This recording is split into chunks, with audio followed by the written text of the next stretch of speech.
I'd like to call the Butte-Silver Council of Commissioners regular meeting for Wednesday, July 24th, 2024 to order. Clerk, could we please have 11 present, 1 absent.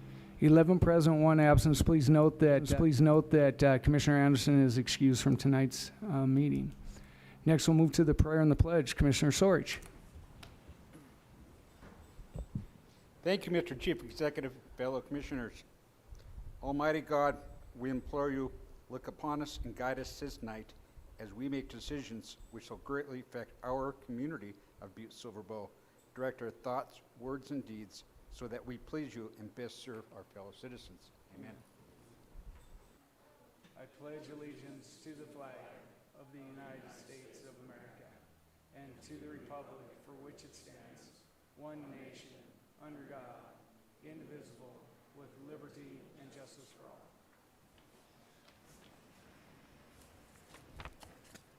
Next, we'll move on to any public comment on any item that is on the agenda tonight.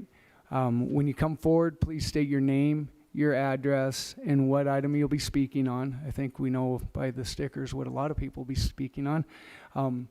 Just for the record, so we make sure that we're able to document everybody that comes up here. So with that, we'll open it up for any speaker that would like to come forward.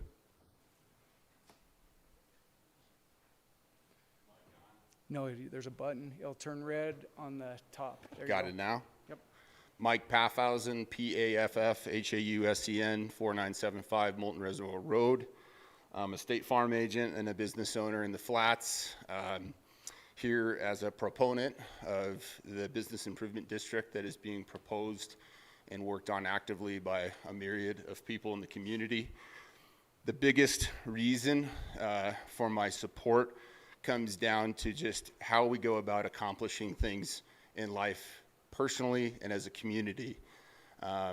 We have to be willing to put in the work and act to get what we want. When the Uptown Master Plan was brought before this council, it was unanimously adopted, if I recall, and this is that action to get that document to come to life in our community. It will require this action. This is the thing, the financial mechanism that is necessary. So I'd ask for your full consideration and appreciate your time. Thank you, Mr. Paffhausen. And I'm going to keep a light on up here just so you guys know. It's not to limit everyone, but there's a lot of people that are going to speak, so we'll keep everybody to 3 minutes. All right? Thank you.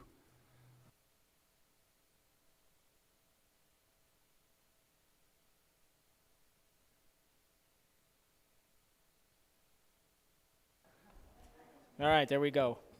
I'm John Wick. I live at 820 West Mercury Street, and I'm here today to speak in favor of the Uptown Business Improvement District, a proposal that holds immense potential for our community and the future of our businesses.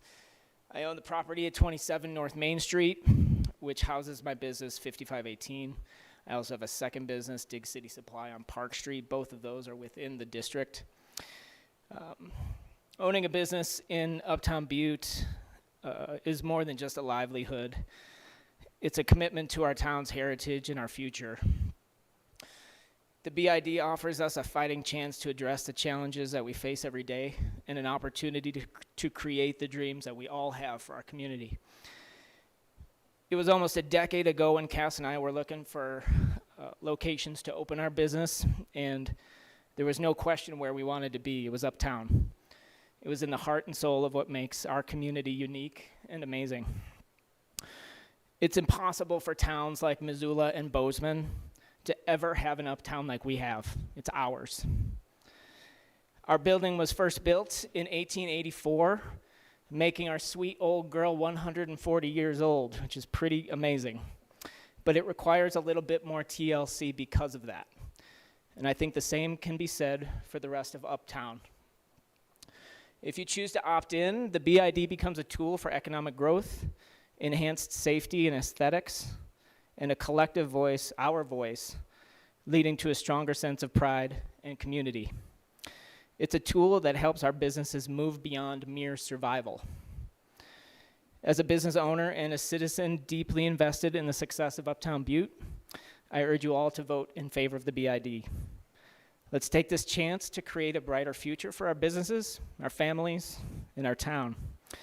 Tonight, we're asking you to invest in the great people and the great businesses of Uptown Butte. Thank you so much. Thank you, Mr. Wick.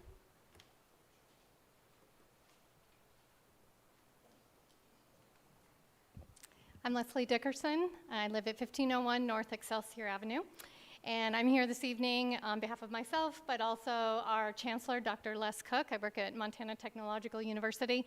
And unfortunately, Dr. Cook is out of town this evening and asked me to come and express some thoughts in support of the Business Improvement District and how we believe it will have a transformational impact on Uptown Butte and by extension on Montana Tech.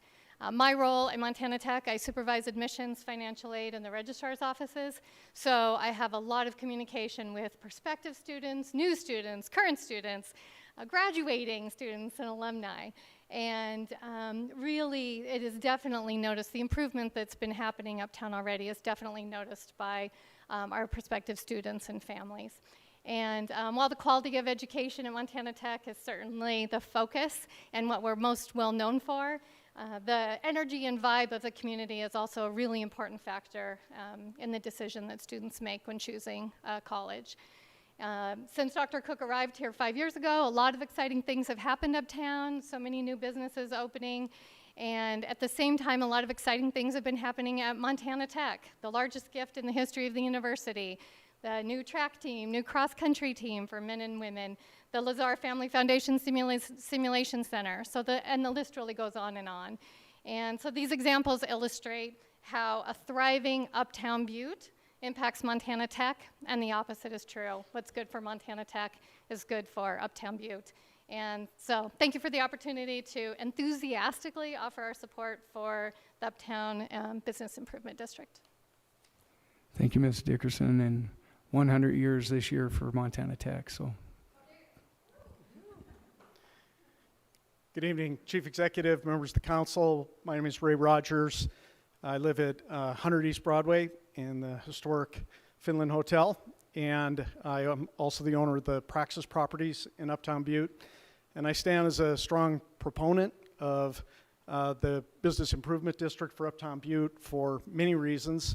Obviously, the collection of additional fees that can be used for beautification and safety and other needs that are decided upon by the business of Uptown Butte can go a long way to the continued historic preservation and restoration of our Uptown District. I'd also like to just say that one of the things we've seen other communities do is take the funds that they brought in and then multiply those funds many times, 5 times, 10 times, by bringing in matching grants and other grants that take $200,000 and multiply to $1 million. And I think we can do that same thing in this community. I'm proud of what's happening in Uptown Butte right now, and I would encourage you all to support the BID. Thank you. thank you, Mr. Rogers.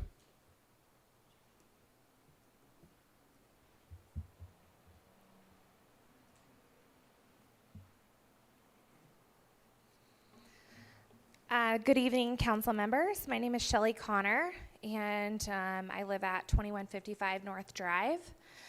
I am a property owner and business owner within the boundaries of the proposed Business Improvement District.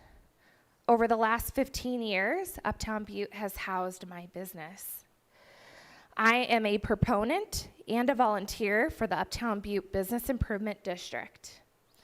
Please join in on the community of property owners that want and need to see positive change in Uptown Butte. This Business Improvement District gives Uptown Butte opportunity.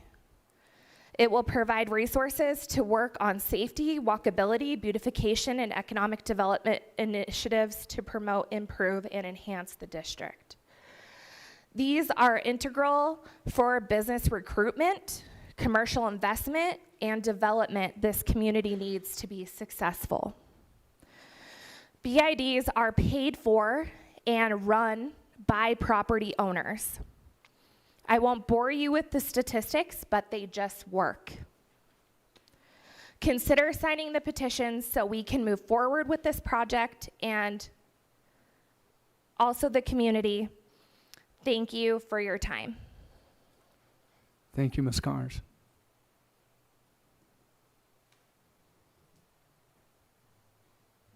Good evening, everyone. My name is John McKee, MCKEE. I work at Headframe Spirits, and I'm here representing our building at 21 South Montana. Funny story, 5 minutes before this meeting started, I got a call that I got a leak in one of my pipes upstairs on the third floor, and it's made it to the first floor. So I'll be having Lockmer in to fix that tomorrow. But the point of it is that I took responsibility for that building that's 100 years old. I took responsibility for that building 12 years ago.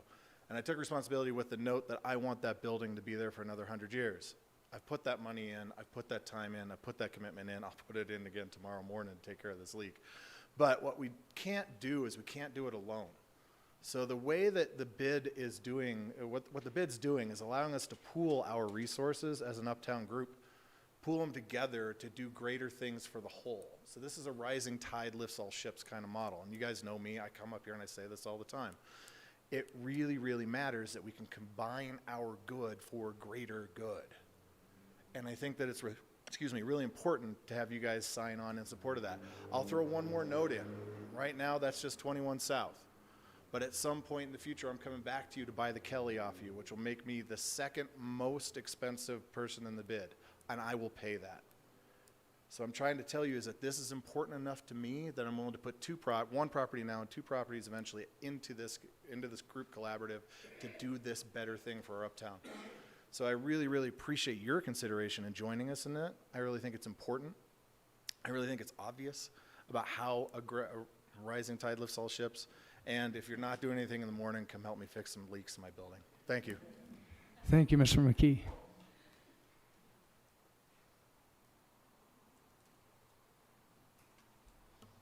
Chief Executive Gallagher, members of the council. My name is J.J. Adams. I live at 8102 Highway 10 here in Butte and own and operate the Hotel Finland in a parking lot across the street. I stand in support of the BID, and I'll just say a few words about the background, my background, because I think it helps inform, why I support this and why I came to Butte. So I worked in the U.S. Senate. For those who don't know, I was the Economic Development Advisor to the U.S. Senate Finance Committee, one of the top economic development jobs in the country. In that role, worked for Max Baucus and brought the economic summits to Butte in 2007, 11, and 13. And then after, taught economics up at Montana Tech. So I have a little bit of background in this stuff, and I'll just say, a couple of things. One, one of the reasons that someone with that background, and before that, I was involved in many startups and small businesses. Reason a person like that comes to a place like Butte is because Butte has a reputation for getting things done, and I think that this is one of those opportunities. It's one of those gut check moments when we all got to give a little to get a lot. And that's why I implore you to support the BID. Thank you. Thank you, Mr. Adams.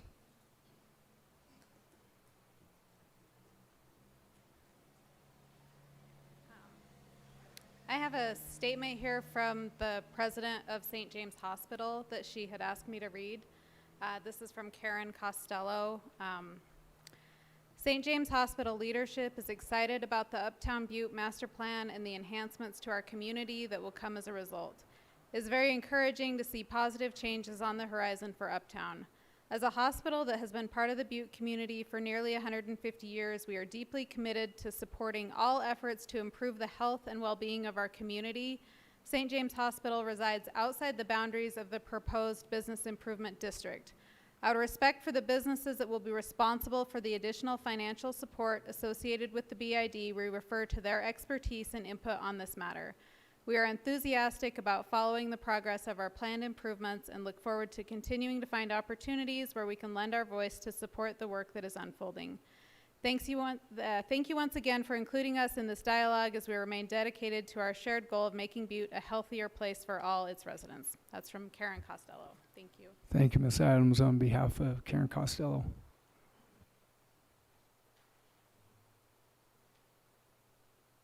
Good evening. My name is Kelly Sullivan, 1421 West Diamond. I'm here tonight representing the Butte Local Development Corporation. The BLDC is lending its full support to the Business Improvement District Committee in their efforts to better Uptown Butte. The formation of the BID will be transformative for the historic district and put us on par with Montana's other major cities in investing in our central business district and realizing the economic benefits that will result. Butte is seeing more and more interest from businesses and residents who recognize the quality of life that living in Butte affords, and continued investment in the betterment of Uptown Butte is critical to the continuation of that interest. Thank you for your consideration of signing petitions for each of Butte-Silverboe's properties located within the boundaries of the proposed BID. Your support means a great deal to the future of our entire community. Thank you. Thank you, Ms. Sullivan.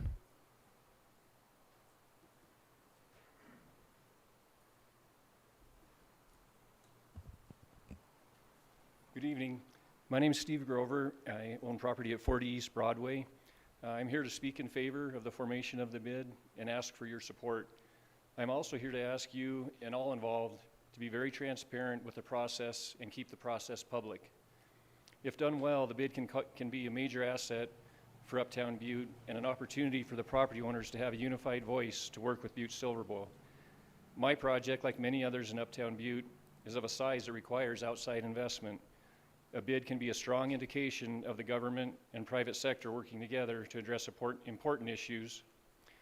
Over the past weeks, I've had an opportunity to speak with a few property owners who expressed some pretty significant concerns to gain their support, and I'd like to put these on the record to see them addressed as we go forward. Number one, the board. As we understand that the chief executive and the commissioners will appoint and approve the initial board, which will have the power, and it is a lot of power. Exactly how will that process be done, and how will we as property owners have a voice in that? The assessment calculations, how are they formulated? What is the square footage? How can they be changed? We've been given a sticky note on our I'm forgetting the word all of a sudden. The petitions, thank you. A sticky note indicating an approximate value of what that assessment looks like. I took the calculation and tried to come up with it based on my numbers, and I couldn't come up with something exact. So I think this is really important for us to be able to understand that, and especially how that can be potentially changed. The annual budget and the annual work plan, what is that process going to look like, and who has the final approval? Finally, I really am in support of this, and I think it can be a great thing, but it's a really important thing that we have an opportunity to have a voice as we go forward. Thank you very much.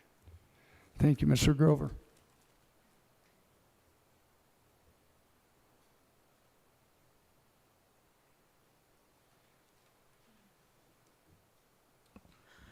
Good evening, Council. My name is Macy Salser, and I live at 701 South Arizona. I'm here tonight on behalf of my husband and I. We own a property in the proposed bid district. It is 18 East Courts, which may or may not know, it is the old pay office buildings. And we're really excited about the development we have proposed for those buildings, but more excited about the opportunity to have a bid. When my husband and I first moved here 3 years ago, we were surprised to find that there wasn't a bid in Butte, and I think that it's a really great asset. We came from Billings. I worked with the bid in Billings. I've seen firsthand how it works, how it can be an asset to our community, and there's really nothing but potential in matching partnerships, and having a dedicated pool of money I think would be an awesome asset and would allow us to get a lot of things done. And it also provides a nice sense of community. I think that having a bid provides some accountability for our property owners and our business owners. And just, I don't know, I just think it'd be a really great asset, and I'm really excited that we have this opportunity, and I hope that you all are in support of it, as my husband and I are. Thank you. Thank you, Ms. Sulser.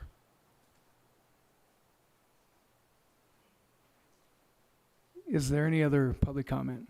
Sure. Good evening, Council. My name is Shauna Yates, and I am residing at 3130 Edwards Street. I have lived in Butte for 17 years, and I work in the service of the underserved, so I stand here today before you to support the bid for one reason. That reason would be that I truly believe that if Uptown Butte continues to rise and grows better, that the entire town gets better. But the thing that I also believe is that the people that I have communicated with about this bid have at interest the idea that we are going to still try and look at how we are handling our unhoused population in this community. And so with communication that I've had around that topic, I think that the one fear I have around a bid is that they would build something that pushes people out of our community or looks down upon people that are unhoused. And I'm hoping that through this process, we will continue to put that in the forefront, that individuals in this community that are currently unhoused are Butte residents, citizens, and they do deserve to be treated with compassion. And that I believe if a bid is formed and developed right, you can serve that population in collaboration as a group. Just like John said, the rising tide brings everybody up. We'll wait for the sirens to go by. A rising tide brings everybody up, and so I would hope that nobody on the bid would lose sight of the fact that we all have participation and put forth policies around housing first as policy that is forefront, put forth policy of how can we involve those that are unhoused in the community as far as helping people get back to work, help people have jobs that would be put forth in some of this restoration, cleanliness, improvement of the area. One of the things I do is I run a mobile clinic that takes place down at Emma Park. And when we don't have patients, which we do usually every single day, but when we don't have patients, sometimes I just grab a few people that are sitting in the park and we walk around the park and we clean it up.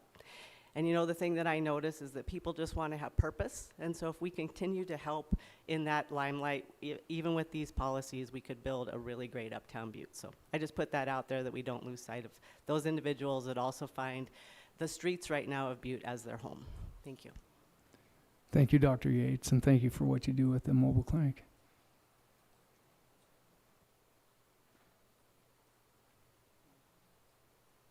Hi there. My name is Margot Entz. I reside at 329 South Washington. I wasn't planning to talk tonight, just wanted to be here to pledge my support, but just wanted to talk about why I support the BID as someone who isn't a business owner in the community, but I am an engaged citizen and a mother of 2 small children, and I live just 1 block from the edge of this proposed district. And one small aspect of this plan is improved walkability.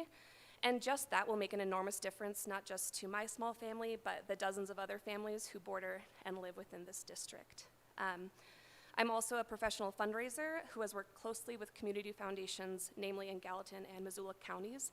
And I can tell you that if there is a dedicated, innovative, and active 501c3 as outlined in this proposed BID, that will absolutely help bring in the dollars to both drive and sustain these plans far past the first year to 5 years. So, thank you. Thank you, Ms. Enns.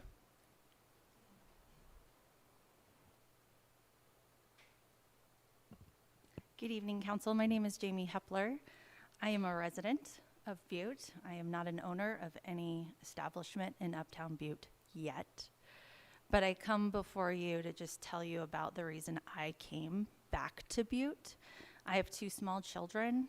I was encouraged to take a position up at Montana Tech. I am currently the CEO of the Montana Tech Foundation, and I have seen, because that is my job, what an investment can do not only to a community, but to an institution. And I truly believe that Butte is a college town. It just hasn't told its story as well as it could. And I believe that education truly is the bedrock of how we bring people together. And because we have this incredible institution, it's important for us to also recognize that Montana Tech is an incredible export of talent. We do send our students all across the world, all across the state. We're not great at keeping our students home and providing opportunities for them to stay in Butte once they graduate, either from Tech or Highlands College.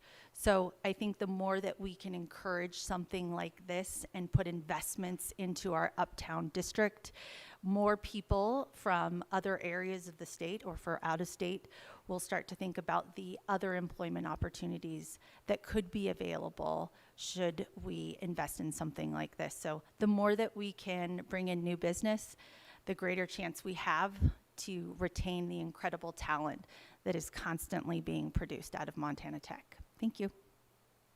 Thank you, Ms. Hepler.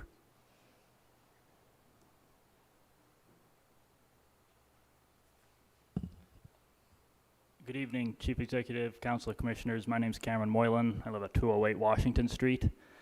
I do have a building in this district, so I figured I'd come up and make one point, and that is that, from my perspective, the vast majority of these problems that are people are wanting to remedy here are a result of crime uptown. It's the vast majority of the cause of all these problems, and I'd like to see anything in this direction put towards that effort first, and that fighting crime is made paramount, helping our great police officers who catch a lot of flack incorrectly. They shouldn't be the ones blamed. Really, the problem is there's no capacity in the jail. So there's multiple ways to solve that problem. The biggest way would be if the court system, the least expensive way would be if the court system could work with the police department to work out a work program and day crew, night crew, or what have you, to increase the capacity with the facilities we've got without having to increase the facilities we've got. It wouldn't necessarily cost extra money. If it was worked right, it could actually make money. And a lot of this work uptown could be done with inmate labor. So that would be my big point on that. I'd be happy to help fundraise or anything if any of my buildings are of use to anybody wanting to assist with this, which I think is the main point. I'd be happy to help in any way I can. Thank you. Thank you, Ms. Moylan.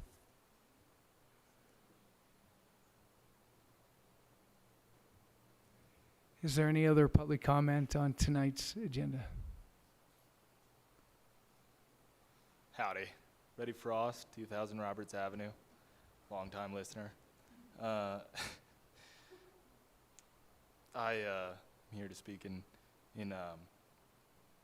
as a proponent of the bid. Every time. Montana's the best state in the union. I think we can all agree. And Butte's the best town in Montana. Let's keep it that way. Uptown Butte is our crowning jewel. I mean, why wouldn't we put more money to making it better in any way we can? That's my 2 cents. Thank you. Thank you, Ms. Ross.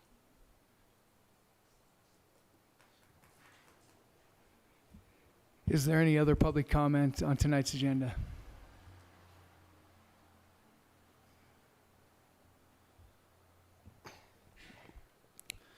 My name is Robert Edwards. I have a property at 78 East Park Street. One of my concerns is on the schedule of assessments. There's kind of a blatant error on line 3 where it talks about parking. Says there's a flat rate fee of $150, and then there's 0.15% of square footage. That just gives you more square footage. It doesn't give you a price. So then when you also look at the assessment of taxable value, it's 0.1% of the taxable value. For me, it's like $3.60. Across the whole district, you wouldn't raise $5,000. I don't know if when that was published, they didn't publish the decimal point in the right spot or not. The reason that's a concern to me is because you guys are being asked to contribute your 42 properties, and the taxable value of the building we're in today is 0. And so I get taxed much differently than the Butte-Silver properties would. Thank you. Thank you, Mr. Edwards.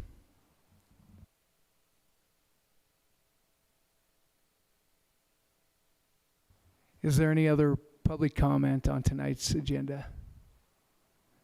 Seeing none, we'll move on to the Chief Executive's report. And so, I forgot we do approval of the minutes. I'm going to go right past it. Let's do approval of the minutes. Commissioner Shea. Thank you, Mr. Chief Executive. I'd make a motion to approve the minutes from the July 10th, 2024 regular meeting. Second. We have a motion and a second to approve the minutes from the July 10th, 2024 regular meeting. Is there anything on the question? Could commissioners please vote?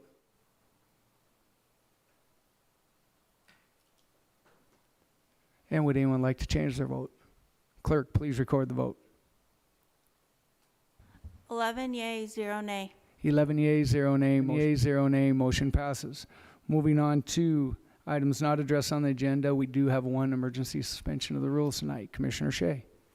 Thank you, Mr. Chief Executive.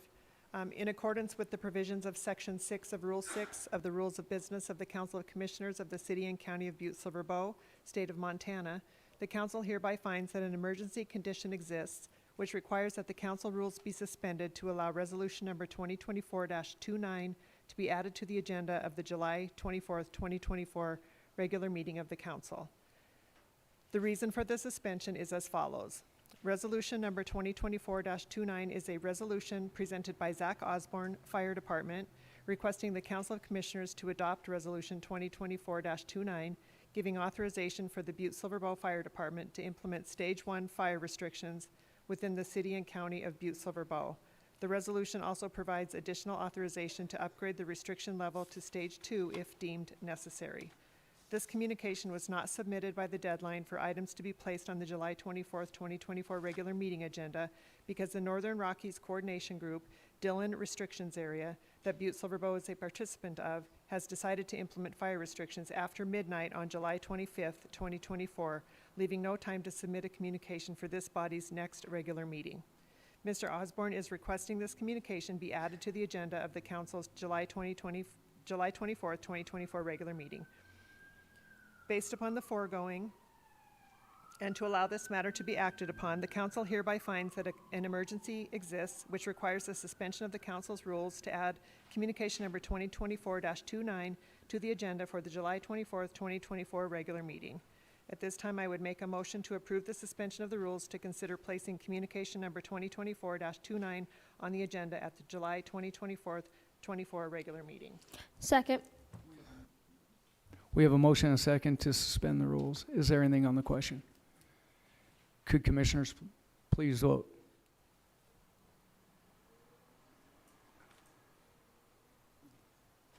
And would anyone like to change their vote? Clerk, please record the vote.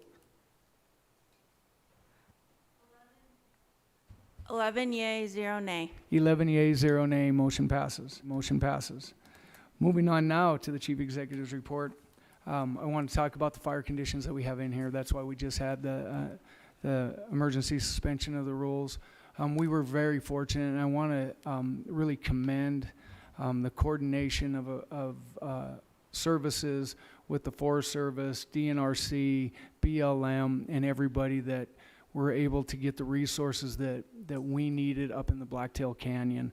I was fortunate enough on Sunday to be able to take a helicopter ride over the fire site, and it was impressive to see the perimeter that they were able to do with the fire retardant, and then also getting the hotshot crews up into that area to really prevent the spread of that fire. Now, we're not out of the danger at all, and we're still in fire conditions up there, but they did an incredible job, and I want to commend Jason Willoughby, who's the incident commander up there. He is the one who called in resources. We were fortunate to get the aerial assault that came in during that time, and they've done a really admirable job. But with that, that's why we're talking about fire conditions and things that are happening. Please be conscious about what we're doing out in our own neighborhoods, out in the woods. If you're hiking, if you're going out camping, just be conscious of the hot, dry weather that we have out there. And then the other thing I'm going to talk about a little bit is our water restrictions. We're using water from Basin Creek Reservoir as well to put out fires up there, and so we have water restrictions going on that are odd and even and stuff. But our water consumption is very high. And I know everyone wants to keep a green lawn, but right now isn't the most important time to keep a green lawn. Please adhere to the rules that are put in place during that time where, water in the morning, only on odd and even days, and in the late evening. And then that way you don't have the evaporation that happens during that time. We are going to, on complaint driven, we're going to send out notices to people. But if it continues, we're going to have to go into further water restrictions, and we don't want to have to do that, but it may be necessitated. And so I just am asking the public to please adhere to the regulations that we have out there. Other things that, fantastic things that have gone on this weekend. The Butte 100 went off without a hitch with having a fire up in on the south side of where the race was. The race coordinators were able to change that around and have that Butte 100 happen without a hitch. I commend all the volunteers, the race coordinators, the emergency service people that went up there and did that. That was fantastic. I think we see back-to-back weeks with the Folk Festival and then the Butte 100, and then as we come into other events that are happening, what a great community we have and what great volunteers we have. And so I'm just so incredibly proud of the people that are doing the hard work, and the hard work is volunteering. And so I want to commend everybody for that. And so now I'll wrap that up because I know it's a warm night and we want to move forward with the rest of the agenda. So we'll move on to section 1, bid openings, public hearings, and or presentations. We have one bid opening tonight, communication number 2024-339. John Mudray, Community Enrichment Director, requesting Council of Commissioners concurrence to schedule a bid opening for July 24th, 2024 to open RFP quotes for the parking services for Butte-Silver parking enforcement. County Attorney, do we have proof of publication? Chief Executive Gallagher, there is proof of publication and it appears to be in order. Thank you. And I think we are having Ethan come up to open up the bids tonight. If we could come. Mr. McCaughey.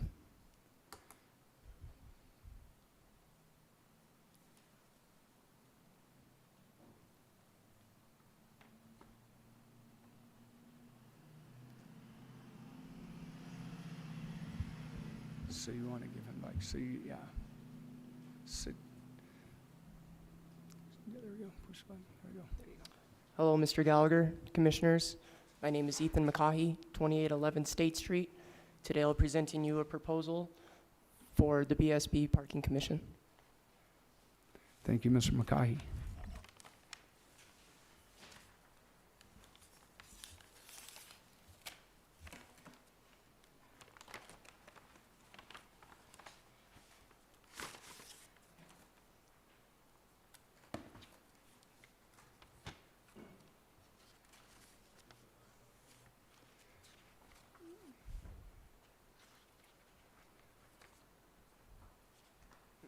Mr. McCaughey, we announce who this one's from.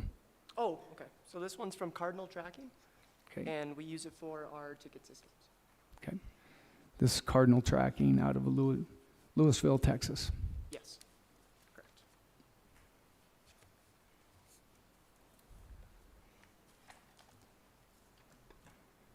Did you have a price on that one? Oh, yes. And on these, they do not need a bid bond. Okay, so.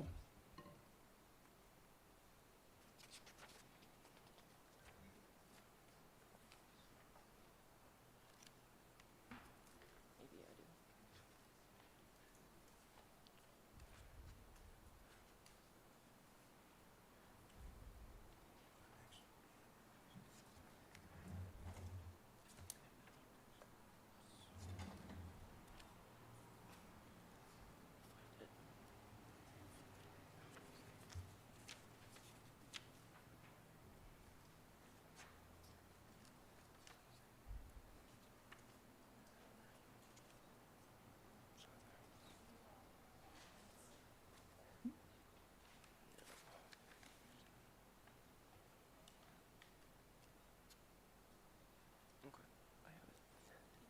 Yep. First bid for Cardinal is $32,000. Okay. 32,000 even? Yes. Okay.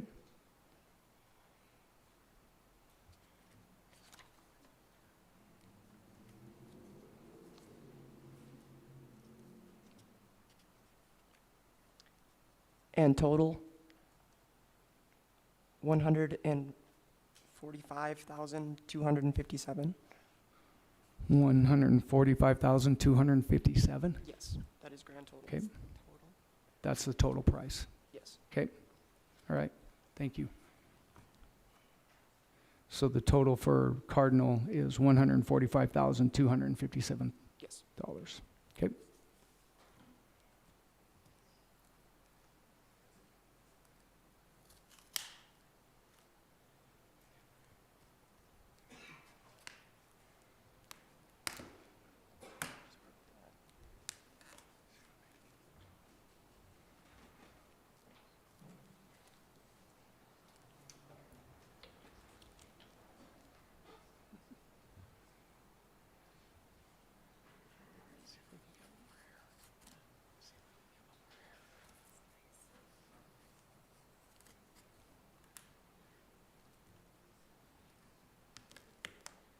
Oh no, I broke your thing though.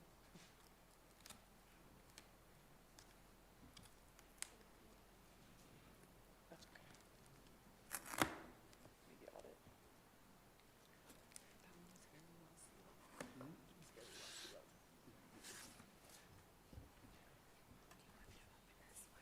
Oh yeah, sure. I broke your cool knife.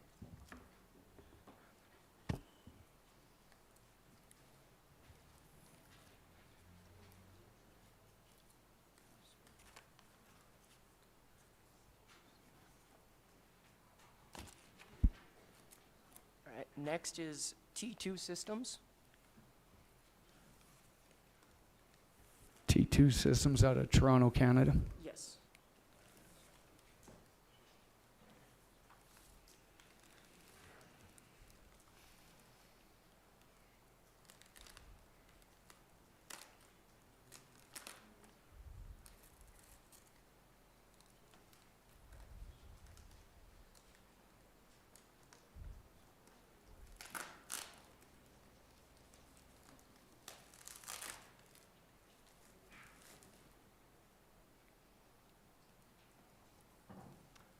This one's broken up by years. Okay. Year 1, 1,260. Year 2, 1,260 as well. And year 3, final year, also 1,260. Okay. So the three totals are for 1,260 for the 3 years each year. I better double check on that one. That one might have been a mistake. Okay. I don't know if they would have their bid package together because I don't know if they could provide the equipment.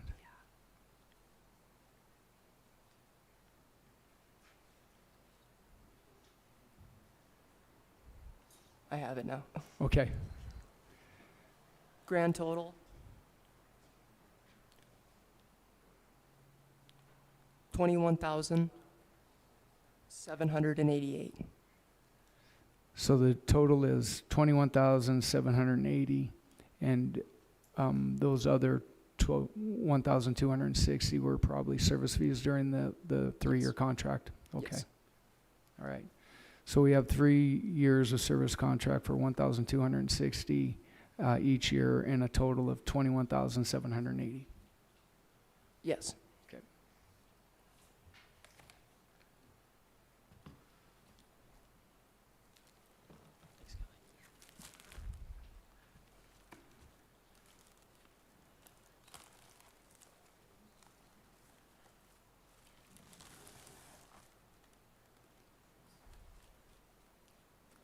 This one is MPS. Okay. This is MPS out of Minnetonka, Minnesota. Yes.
thanks to Kelly, we find it. Okay. 83,900. 83,900? Yes, Okay. that is for MPS. Okay, thank you. So the last with MPS was $83,900. Yes. Okay. Commissioner Shea. Thank you, Mr. Chief Executive. I do have a couple questions that maybe either you or Ethan could answer. Okay. Just the terms is this for, does it lay out in the bids, are they each for one term, or did we request for a 3-year term? Madam Chair, it is for a 3-year term that I think was laid out in there. That was the term of the contract. And so all the specifications of some of the things that were in there will be laid out in there. Okay. So, Okay. Thank you. are there any other questions of commissioners? Commissioner O'Neill. Thank you, Mr. Chief Executive. As I recall, the MPS one, when we discussed this, was a 5-year term? Oh, maybe I was mistaken. I think I was incorrect when I said 3 years. I think it was 5-year term. Yeah, that you're correct. Sorry, we don't have our director here with us today, but yeah, it was a 5-year term, and so I think that was a requirement. 5-year term. Yes. Thanks for that correction, Commissioner O'Neill. Yep. Commissioner Fisher. Thank you, Chief Executive. As I read this RFP, I don't read many of them, but I think there's some confusion between the bid and the RFP. When you read through the RFP, the terms and conditions make it a little confusing about the proposals we're getting. So I'm not sure how we go about this, but this needs to be looked into a little bit, because the RFP isn't really clear what we're bidding on, and the people that bid, you can see when we go from 145,000 to 21,000 to 83,000. I mean, I'm not the only one confused here, so I don't know what we do here when we forward this to the parking commissioner it goes to, but I think whatever we got to do here, we got to take a harder look at this, because there's some confusion here, and if you read the RFP, it's not very clear. Thank you. Thank you, Commissioner Fisher. I think that is good direction for us to go back to, and then having Director Moudray come back and report back on what was requested in the RFP and what actually was submitted back in. I think that there may be some equipment differences and things like that are in there, so we can do that when it's referred back here. Any more questions? Commissioner Shea. Thank you, Mr. Chief Executive. Good job, Ethan. I know that it's hard to be in the spotlight. You did great. At this time, I would make a motion to refer the quotes back to the Community Enrichment Department for I would ask them to do an extensive review and make a recommendation back to this body. We have a motion and a second to refer back Community Enrichment, Parking Division, and then report back to the. Is there anything on the question? Could commissioners vote?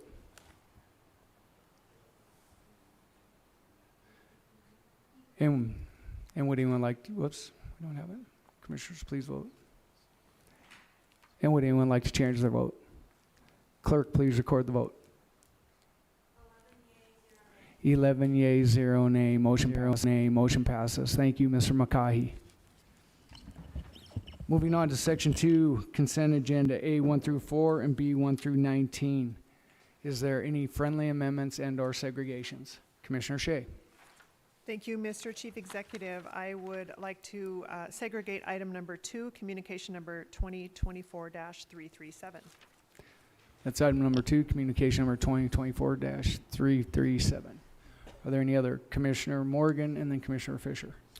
Thank you, Mr. Chief Executive. I'd like to segregate number 3, 2024-340. That's item number 3, communication number 2024-340. Commissioner Fisher. Thank you, Chief Executive. I would like to segregate communication number 5, 24-342. Thank you. That's item number 5, communication number 2024-342. Is there any other? Commissioner Reardon. Thank you, Mr. Chief Executive. I would like to do communication number 14, 2024-351, please. Thank you. That's item number 14, communication number 2024-351. Is there any other friendly amendments and/or segregations? Seeing none, Commissioner Shea. Thank you, Mr. Chief Executive. At this time, I would make a motion to approve the consent agenda, A, committee reports 1 through 4, and B, communications 1 through 19. 19. Thank you. With the exception of item 2, 2024-337, item 3, 2024-340, item 5, 2024-342, item 14, 2024-351. We have a motion and a second to approve tonight's consent agenda. Is there anything on the question? Could commissioners please vote?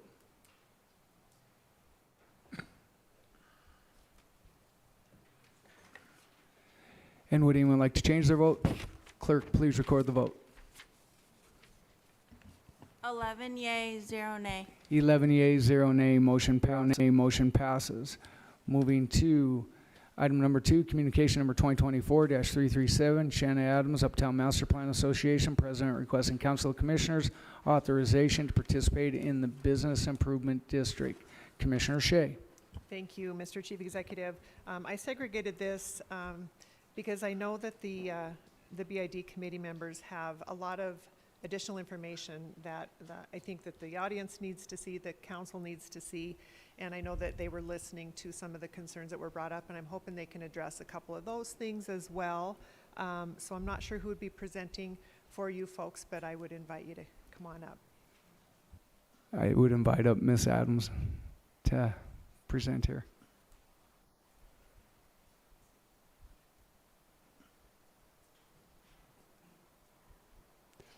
Executive Gallagher and members of the commission.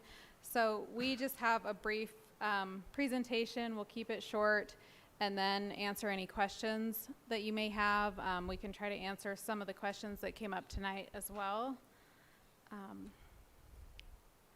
So just a brief history, vision. We'll talk about why a business improvement district. We'll talk about the community engagement, community buy-in, and then what we're here to ask the county to do tonight. So this does feel like a culmination of 6 years worth of work to be here. The first meeting before the master plan ever started was in 2018, so it's been a long road. Over the past several weeks, the volunteers have reached out and had one-on-one conversations with as many property owners as possible to date, about 100 one-on-one conversations. We have 85 petitions as of today, so about 85% of the people that we've talked to have opted in so far. And you know, we don't take any of this lightly. It's not a small thing to ask for someone to participate financially. It's not a small thing to ask the county to participate financially. You know, we're all kind of in this together. As John McKee said, we really believe in the rising tide lifts all boats mantra. You know, when somebody's property does better, somebody else's property does better, a business does better, other businesses do better. So that's kind of the ethos behind the BID. So in the master plan, there are 30 projects or initiatives. We've been able to move about 11 of them forward just through grants, through participation of the URA, participation of the county, some help from our state partners, Department of Commerce, but the BID is really the only consistent source of funding to help these projects come to fruition long term. The vision, it's funny, as I sat here tonight, you know, I've had a little bit of resistance of coming to talk to the council. I thought, oh, they're gonna say, oh, her again, you know. And I think the reason I feel that way is partially because we have had a consistent message for 6 years. We've been talking about the same things over and over again. But again, this is kind of the only piece of these 30 projects that is actually a funding source that can actually make these things, you know, come to fruition. So those were the 4 tenets of the master plan, and I think they hold true today. You know, clean and safe, walkable and vibrant. We absolutely can be Montana's premier urban core, the best downtown in Montana. We heard it from, you know, property owners when we went to talk to people. I think one thing the Ackerman family said is there's no place like Butte, and that is absolutely true. Preserving our architectural resources, you know, we have to create an ecosystem where people want to invest.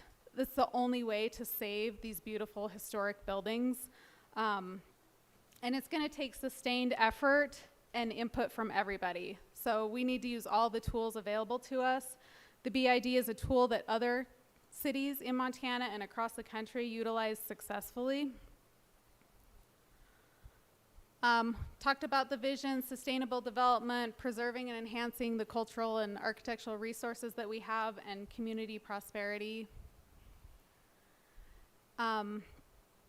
You know, why a BID? I think we have done a lot of planning, and I think people in this community have seen, okay, another plan, right? We've heard that before, and we've talked about why some plans worked and some plans don't work, and some are really studies and they're not plans and all of that. But I think the most important thing to know about the Business Improvement District is that we're done planning. We have asked everyone what they want to see in Uptown. We know what people want. We know what the issues are. This money is for implementation. So this money is for doing the things that people want to see done. I tried to get her to do the whole presentation, and I'm Cassie Wick, and I am a business owner in Uptown, but I also work at Ability Montana, which serves people with disabilities in our community. And I think that lens for me keeps in mind what Dr. Yates was saying, is there's so many people living in our community, and how do we make it a community for everyone? We are making really big steps toward that, and we're really proud of that. This is the thing that gets us to the next space. So a continuous source of funding just makes sense. Right now, we all sit and look at Butte and we dream about Butte, and we don't have any mechanism to do anything about any of it. And so having the foundation set up, having the BID, we have spent the last 2 months having the most beautiful and painful and wonderful conversations with people that own properties here. And it runs the gamut of the things that we believe the Business Improvement District can cover and help with. John and I in our own neighborhood have seen so many changes in the alley behind 5518 that would horrify you. And so those little things are happening in spaces where I'm like, that's not happening, but it is. And we need to be able to help curb some of that stuff so that places like, I mean, in the 8 years we've been here, we have seen so many other businesses come. We also want them to stay. And we want more people to be our neighbors. And we want to create a walkable district that feels really good to be in. Business empowerment, so this group of voices that we've met, there were people that I think have felt like nobody's ever heard how they're feeling. And we've spent time with them, and now it's like, here, join us. We're doing this together. And you can feel such community in that, in a way that, you know me, I've been up here a lot of times. I've been plugging away, and then I met these people. And now we have a huge net of people that believe something really good for Butte, and will have a voice for that. Obviously, we rely at 5518 and all the other small businesses for people to come off the interstate and come uptown. It's beautiful that we have been so supported by the people of Butte, and we're so grateful for that. But beyond that, having more people come and experience our city, walk on our streets, shop in our stores, is a goal we really want to aim for. So then, you know, with that is, we hope for some local economic growth, people buying the buildings, people seeing them as potential and wanting to develop them, enhanced property values. Every time something gets better, it makes everything around it better. And just the viability of staying. I mean, there have probably been a lot of businesses that have tried and couldn't make it. And frankly, I've had some conversations with some people who've been here for the long term, and they're having a hard time seeing it continue. And so how do we get these spaces to feel like places people want to invest in, because you can be guaranteed that you putting your business here is a good idea? So enhanced infrastructure, I mean, we know the value of walking on a street that you want to walk in. We might hear of parking problems, but we don't have a parking problem. We're working on our destination problem, because if it's fun to walk somewhere, you don't think about how far you have to walk there, you enjoy it. And so as we do more street trees, as we make our curb cuts bigger and wider and curb extensions, those are places people want to hang out. We want to spend time on our streets. We can do marketing and events. As of now, there has not been a good concerted effort to get people, even from the flats, to come uptown. And so how are we going to get people from out of town up here? We can do a lot with marketing, and I think a lot of the value people see is what you're paying in can also help encourage people, if we do it right, to come into this district. And then clean and safe. I've shared that I visited with a business improvement district in Minneapolis. It was really enlightening to hear how they operate and how they take care of the people. So clean and safe, safe means treating people humanely that maybe are on the street, that you can help them get the right resources or get them to food or get them something that they need, so that they're not maybe sitting in front of a business that needs those doors to be left open to them. The clean part, I mean, there's glass all over our streets. And when we walk here and there's not enough garbage cans, we just can't keep it in the way that we need it so that it feels good when you're walking around. So little things make a big difference, and this can help with that. And then I think the most beautiful thing that has come from this is this community. I think we all know it, but when you're in the midst of doing stuff with other people and you feel that energy toward positive good, there is nothing better than that. And I just firmly believe that as a council of commissioners, if you can look at this as a group of motivated citizens telling you this is the future that we want, that's so easy to get behind. We had an incredible turnout at our last meeting. We've talked to so many people, and everyone has the same answer, which is, I believe in Butte, and I believe in the future of Butte. And the public support around this has been really incredible. And then we have 84 signed petitions as of today. We're really close to that goal. Is there just 7 days left? Still? That's new. That's this, right? Okay, so we're working diligently to call as many people, get as many meetings with the remaining folks on the property owner list. If you hear from someone and they said they haven't been contacted, you can get a hold of any of us, and we are happy to touch base with them.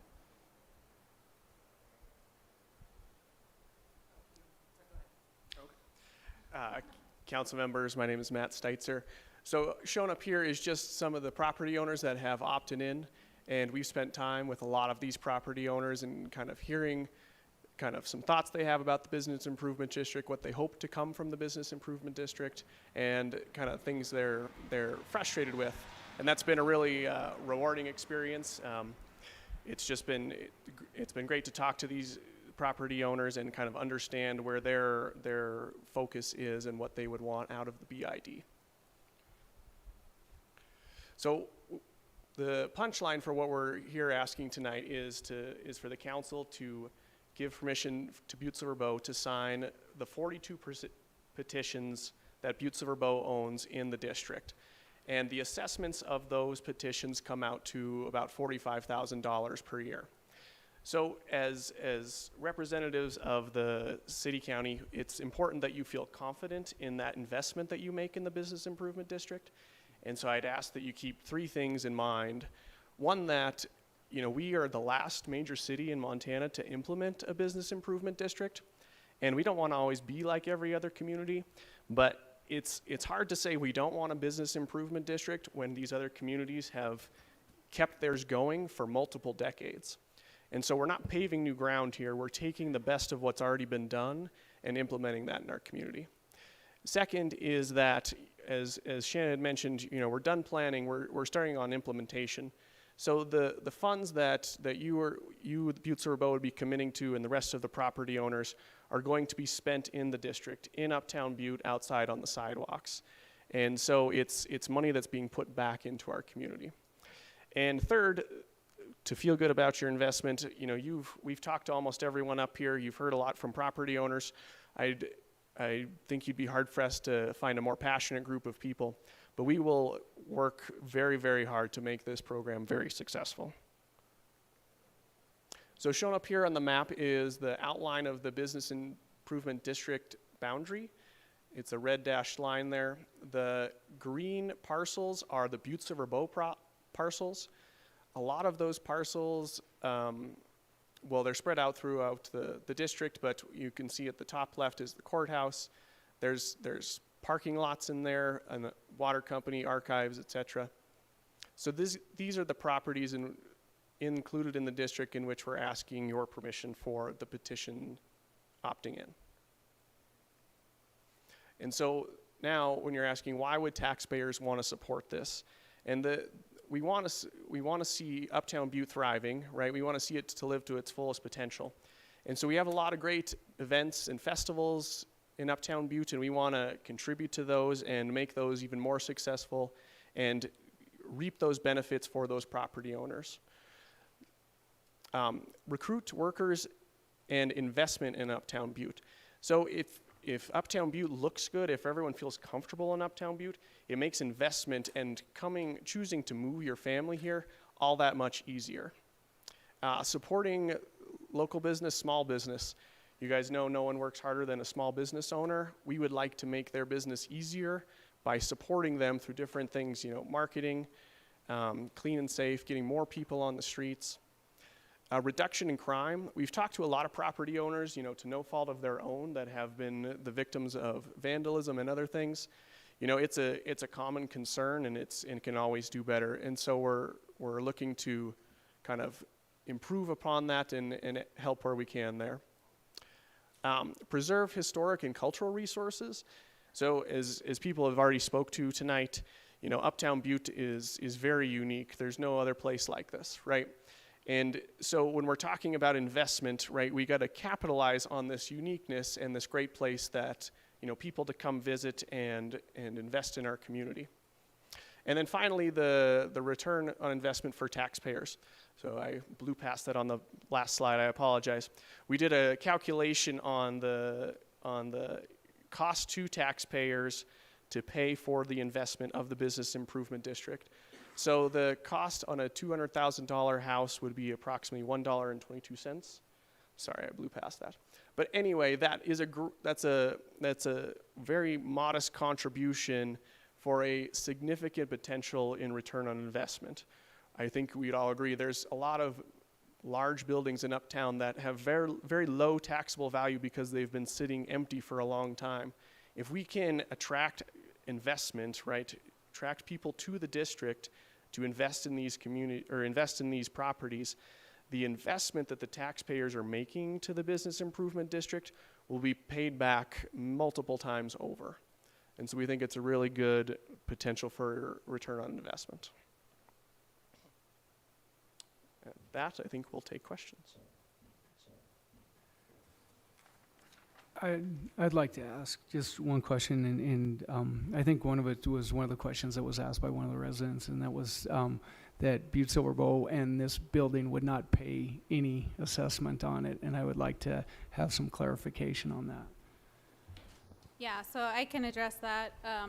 So basically, what we're asking is for the county to pay with the exact same formula that the property owners are using to pay, which is confusing because the county isn't a taxpayer. But the county's properties do actually have a value assessment. So we were able to get that from the Department of Revenue. So even though the county isn't a taxpayer, the Department of Revenue can tell us what each of the county's properties are worth. And to answer that gentleman's question, the assessment on this property itself is about $17,000 a year. So Butte-Silver Bow is not contributing on that.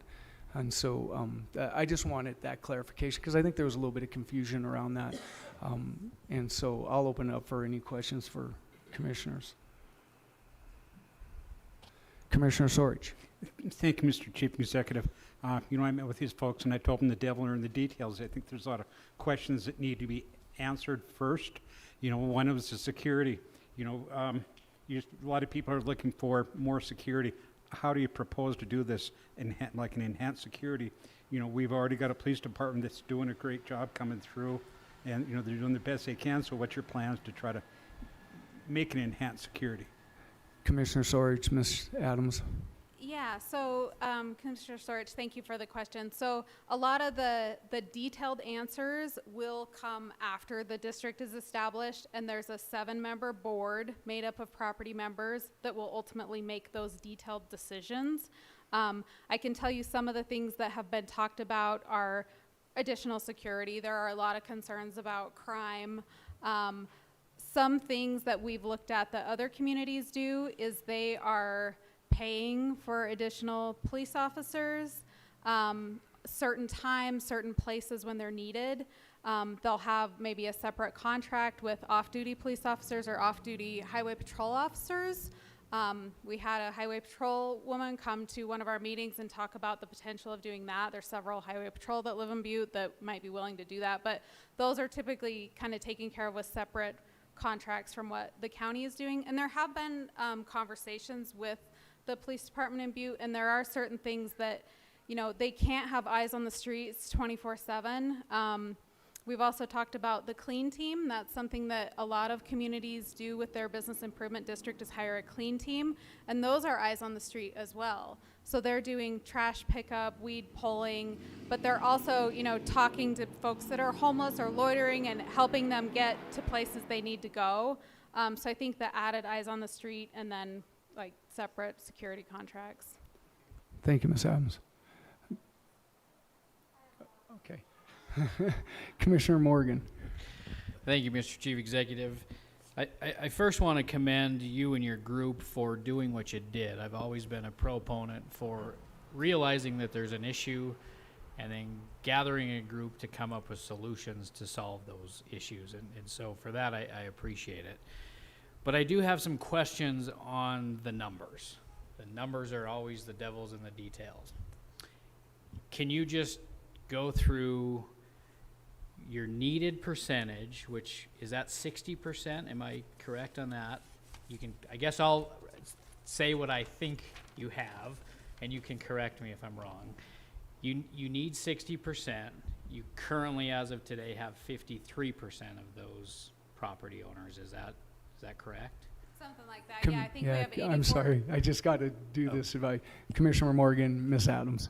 Sorry. Yeah. Do you want to ask all your questions and then I can try to answer them, or do you want me to go back and forth? Commissioner Morgan, if you would like to do that, would that be Sure. sufficient for you? Okay. Yes, thank you, Mr. Chief Executive. So that would be one question. The second one, just so the public is aware of it, what are you looking to collect from this yearly? I believe it's $44,000, give or take. Confirm that. And then salary position. I know there's a part-time person that was discussed. I don't know if that's been finalized, but curious to know what portion of those funds would go towards salary versus, you know, actual, it's not boots on the ground, but actual projects being completed in the district. All right. Thank you. Okay. Thank you, Commissioner Morgan. Ms. Adams. Okay. Thank you, Commissioner. So to break the numbers down, and the devil's in the details of all of this, it's way more complicated than we ever thought it would be, but there are about 250 parcels in the district. We need 60% of those to opt in or sign their petition, 60% or more, to get that business improvement district established. 60% of 250 is about 150. So we need about 150 petitions. Today we have 84. The county is 42. And I apologize, it is a little misleading to say we have 56% because we have been tracking our percent to goal. So we are at 56% of the 60%. So that's how the numbers shake out. So we need if the county approves their full support and decides to opt in, we need about 23 more petitions. Thank you, Ms. Adams. So that's where we are tonight. And then to talk a little bit about how the budget breaks down. So we looked at other communities and how their budgets break down. And we thought, okay, what challenges do they have? How big is the community? And so we broke down our proposed budget similar to the way other communities do it. The total budget under the current scenario is about $212,000 a year. So that's what the Business Improvement District would raise every year. So I don't know if there was a little bit of confusion there. So the county's participation is about $45,000, but the total raised annually is about $212,000. So like I said, we broke that down looking at what other communities are doing. I think right now we have the administrative portion at about 23% of the total. So that would be anything related to administration that would need to happen from, so it is kind of envisioned to be maybe a half-time person.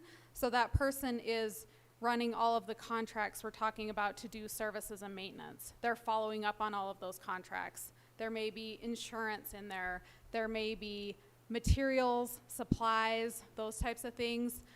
We also hope that a dedicated person can be the one that's helping to communicate with all the businesses. There'll need to be, you know, a website and communication back and forth between all the property owners and the Business Improvement District. That person hopefully can also write grants, right? Set up the organization and try to leverage these dollars into other dollars. So I think there are a lot of things that can be done and value to be added by a person that is dedicated and focused on the Business Improvement District and improving Uptown. Thank you, Ms. Adams. Follow-up, Commissioner Morgan. Thank you, Mr. Chief Executive. Just one follow-up on that.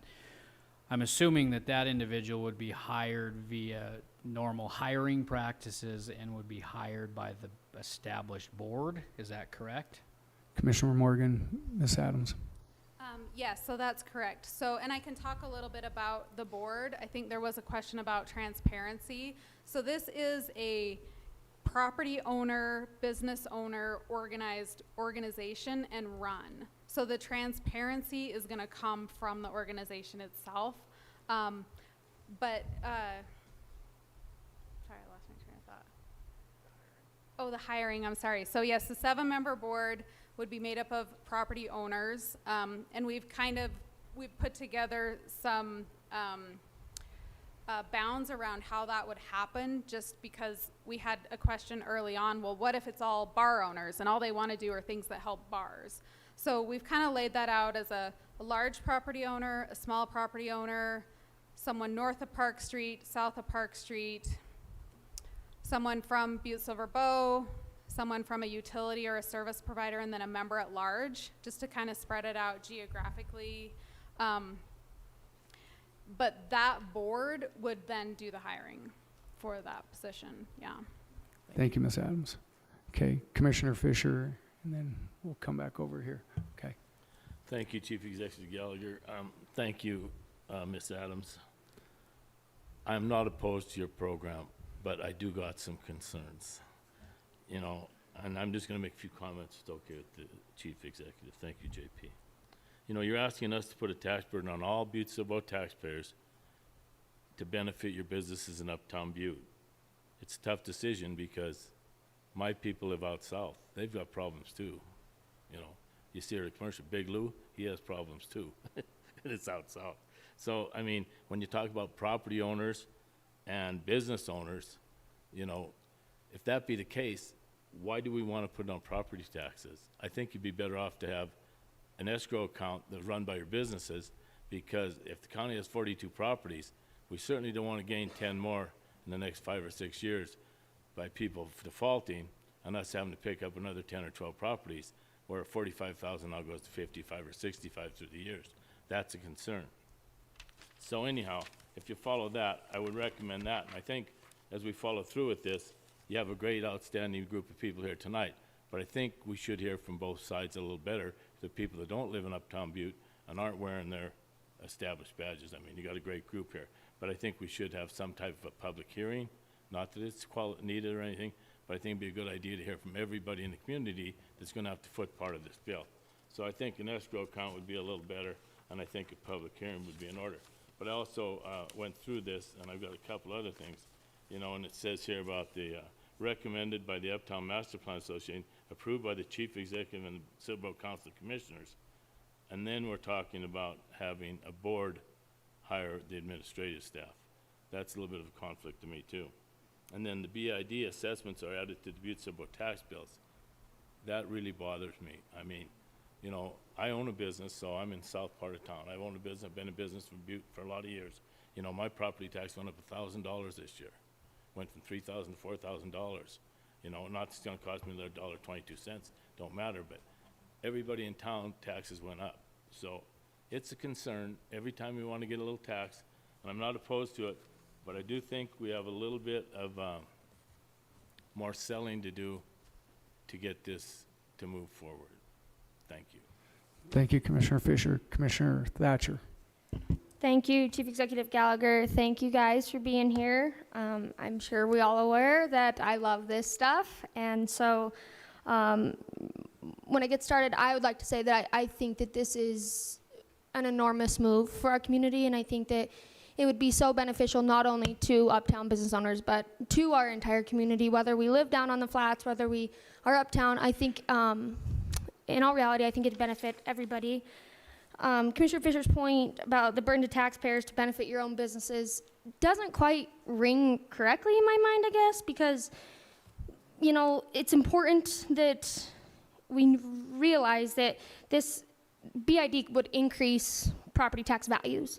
And then property values, when they increase, taxable values increase, and then we make more money on property taxes, or taxes in general, so I guess. Anyway, just to that point, a couple questions for you guys that I've gotten from the general public that I think we need to address as well. So part of how I've read some of your documents was lighting. Look, there's been lighting discussions. How will you go about the lighting? Is it going to be a special improvement district? If so, will only the businesses within the BID be taxed, or will there be any residences, single residences, that will be taxed on their bills for the lighting in the district itself? Commissioner Thatcher, Ms. Adams. Yeah, thank you for the question. So one of the things that we have looked at is pedestrian lighting in the Uptown district. So we wrote a grant, partnered with the URA, brought a lighting consultant on board, and had a lighting study and a lighting plan completed. So they looked at the Uptown area, they did a model of all the lighting to figure out where lighting needs to go, worked with Northwest Energy to choose a fixture that they would approve and that would be dark sky compliant and also not have glass, so it can't be broken. So we've gone that far in the process. Typically, when pedestrian lighting is installed, it's done with a special improvement district. So it would depend on exactly where the lighting gets installed, and how the business improvement district participates would have to kind of be determined at that time. So I can't really answer a specific question about that. I can tell you that within the business improvement district boundary, I mean, this really is to benefit property owners, business owners. So any single family residences have been excluded from the business improvement district. There were just a handful within the boundary, so they are excluded. But they may be included in a special improvement district for lighting. That's kind of a separate project. Thank you, Ms. Adams. Follow-up, Commissioner Thatcher. Thank you, that's what I was looking for. Next question. Some properties are exempt. What exempts a property from paying into this district? Commissioner Thatcher, Ms. Adams. So again, we looked at, I think, 9 other communities and how they set up their business improvement districts and how they deal with all these different things, and kind of made some decisions based on what other communities do. So right now, the properties that are exempt are single family residences, vacant lots, and then nonprofit owned buildings or parcels. And nonprofits have the ability to file to be property tax exempt. So they are not property tax payers. So there's not really a mechanism to include them by law. Thank you, Ms. Adams. Follow-up, Commissioner Thatcher. Thank you again. Next question, your formulas. How did we come to those formulas? How did we get to the, I just had them pulled up.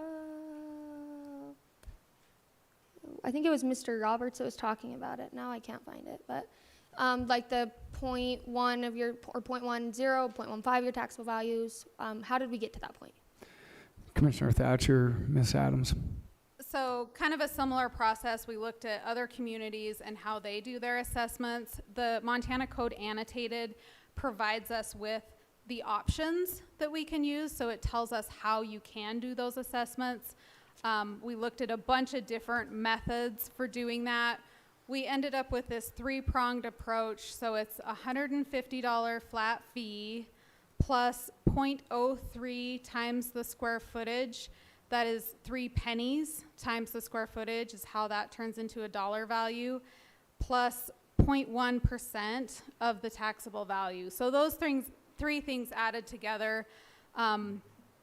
The reason we did that is there are, large buildings that maybe are empty. So we didn't want it just based on square footage. We didn't want just the high value buildings to be bearing the whole brunt. So we broke it down that way to try to come up with something that was somewhat fair and equitable. And it's not a perfect formula, but that's how we ended up there. Thank you, Ms. Adams. Are you good, or should? Nope, I have more. Okay. Follow-up, Commissioner Thatcher. Thank you, Shanna. I believe it was Mr. Grover. Can those formulas be changed? Commissioner Thatcher, Ms. Adams.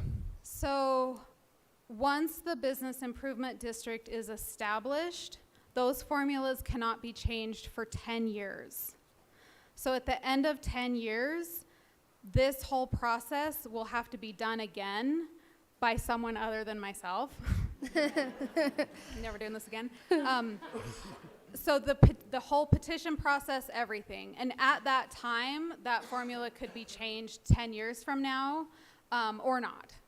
But those petitions will have to be signed. I think it was mentioned earlier, the other BIDs across the state of Montana have been in effect a lot longer, and they have all chosen to re-up, which we thought was kind of a good sign that they like what's happening in their community associated with the business improvement district. But yes, at the end of 10 years, the formula could be changed. The whole thing could be abolished. Yeah. Thank you, Ms. Adams. Go ahead. Commissioner Reardon. Thank you, Chief Executive Gallagher. You guys are doing a hell of a job promoting this and all that, but I do, agree with Commissioner Fisher that we have a way to go to deal with the people that are not involved in this. And I guess my question is to you is, when we met the other day, believe it was Mr. Steitzer, brought up that even Hamilton has a BID department. So with my feeble mind, I'm always thinking and all that, and maybe we've had a BID somewhat with the Uptown Butte Association. And as I go through here and the marketing and events, I mean, we can always do some touching, but up between the parties. But number one, the promoting and all that stuff that's been done for Uptown Butte through this process, like the Folk Festival, the Ibis Festival and all that, there's been a pretty good job, the stroll and everything like that. You know what I'm talking about. And the thing about it is that in this process, I haven't heard anything or workings with the Uptown Association that's been basically packaging and packing the way to get these procedures handled. Music on Main on Thursday night. And obviously, there's some negative people, or I guess I'm not a negative person sometimes, but the thing about it is that we have to look at the people that haven't signed up so far and address their concerns also. But I think that would really help is an explanation of how you're going to coincide with the URA funding and with your BID, and also include and communicate with the Uptown Butte Association, which is has been promoting Butte for over 25 years. And I would just like to get your feelings and your deal on that. Thank you. Commissioner Reardon, Ms. Adams. Yeah, Commissioner Reardon, thank you for the question. So a couple of things, and Commissioner Fisher brought it up also, is what about a different type of structure? What about an escrow where some businesses pool their resources there, or the Uptown Butte Main Street Association, which is a member-driven organization. So the difference with a business improvement district is it solves a little bit of that. I heard it described by somebody else. These are their words: the freeloader problem. So if people participate in an organization and then everybody else benefits, it falls on the shoulders of those people that participate. So this is the only way to get every property owner to participate. And I think that's one of the reasons they've been so effective places. And it's all kind of laid out again in the Montana Code, annotated for what those rules are. So that's one thing. I guess, again, when we're talking to other taxpayers, and of course we're taxpayers outside of the district, I think $1.22 a year is a really good investment when we're talking about Uptown Butte. It is what makes this place special. It has the most potential in the county to be an economic engine for this whole region. We have a ready-made city here. We have roads, utilities, we even have buildings, right? But we don't have a lot of activity going on. So I think that's the argument for why other taxpayers would want to participate, is because there is a tangible benefit for them. And then you brought up the Uptown Butte Main Street Association, which again, they're a member-based organization. People choose to opt in. When I worked for had a small, worked for an engineering company here, I think our yearly was $30 a year. You know, so some of them are very small. I think the highest, I shouldn't speak, but anyway, it's a member-based organization. And what they do every year to bring the folk festival to Butte, and the farmers market that has grown by leaps and bounds, and the Christmas stroll that is absolutely critical for retail businesses, is amazing. They do an incredible job with not a lot of funds. And I think, you know, maybe I'll let Cassie talk a little bit about that. She was on that board for a while. Is there anything else you wanted to add? Yeah, I think it's just important to point out that though all of those events are critical to the business that we do, but we need more than that. When you go to other cities, when you go to Phillipsburg, there are people on the streets constantly. You can walk around in Uptown Butte and throw a rock and not hit somebody. That is not good for business. We need people on these streets, and the only way to start doing that is to fill these storefronts, to get people walking around, to make this the kind of destination that we know it can be. We value all of the efforts everyone's doing, and I think through this effort, it becomes just a more united front of how are we doing everything? How is there more transparency? We've had a lot of questions about, what does this organization do? How does this organization run? This will be another piece of that puzzle that tells that story better. Thank you. Any other questions of commissioners? Okay, Commissioner Sorich and then Commissioner Fisher, and then back to Commissioner Shea. Okay. Thank you, Mr. Chief Executive. I guess Commissioner Reardon kind of touched on it just a little bit. And again, I'm not against it. I'm all for it. I mean, but again, there's a lot of questions that have to be answered, so we can answer it, because I've been asked questions downtown. You know, I've been asked questions like all the rest of us. You know, we're all being. So how does the URA play? You really didn't touch on that. How does the URA going to play into this? URA has tons of money. You know, so how do they fit into this? Commissioner Sorich, Ms. Adams. So I'll do my best, and then if Director Burns is still I think we here. could bring Director Burns up to kind of talk about that as well. She's probably the best expert on the URA to be able to. Thank you, Director Burns. Thank you very much, Commissioner Sorich, Chairman Gallagher, and members of council. So URAs, urban renewal agencies and districts, coexist with BIDs across the state. and they both work together. We have slightly different missions and goals, obviously. URAs are fighting blight, investing in infrastructure, investing in properties, infrastructure, working on those things, and we could have a strong partnership with the BID. The master plan has been talked about tonight is a great example of that, of those projects, those 38 projects that are established in there. On the implementation schedule, it lists both URA, BSB, BID, once it's created, because they have a funding source that can be matched with our URA funds. We can partner on infrastructure projects when they might need to do some marketing of something, then we can do infrastructure with URA dollars. It just adds another tool to that toolbox I'm always talking about, and a really important one. In Bozeman, they work hand in hand. In Missoula, they work hand in hand. In Great Falls, in Helena.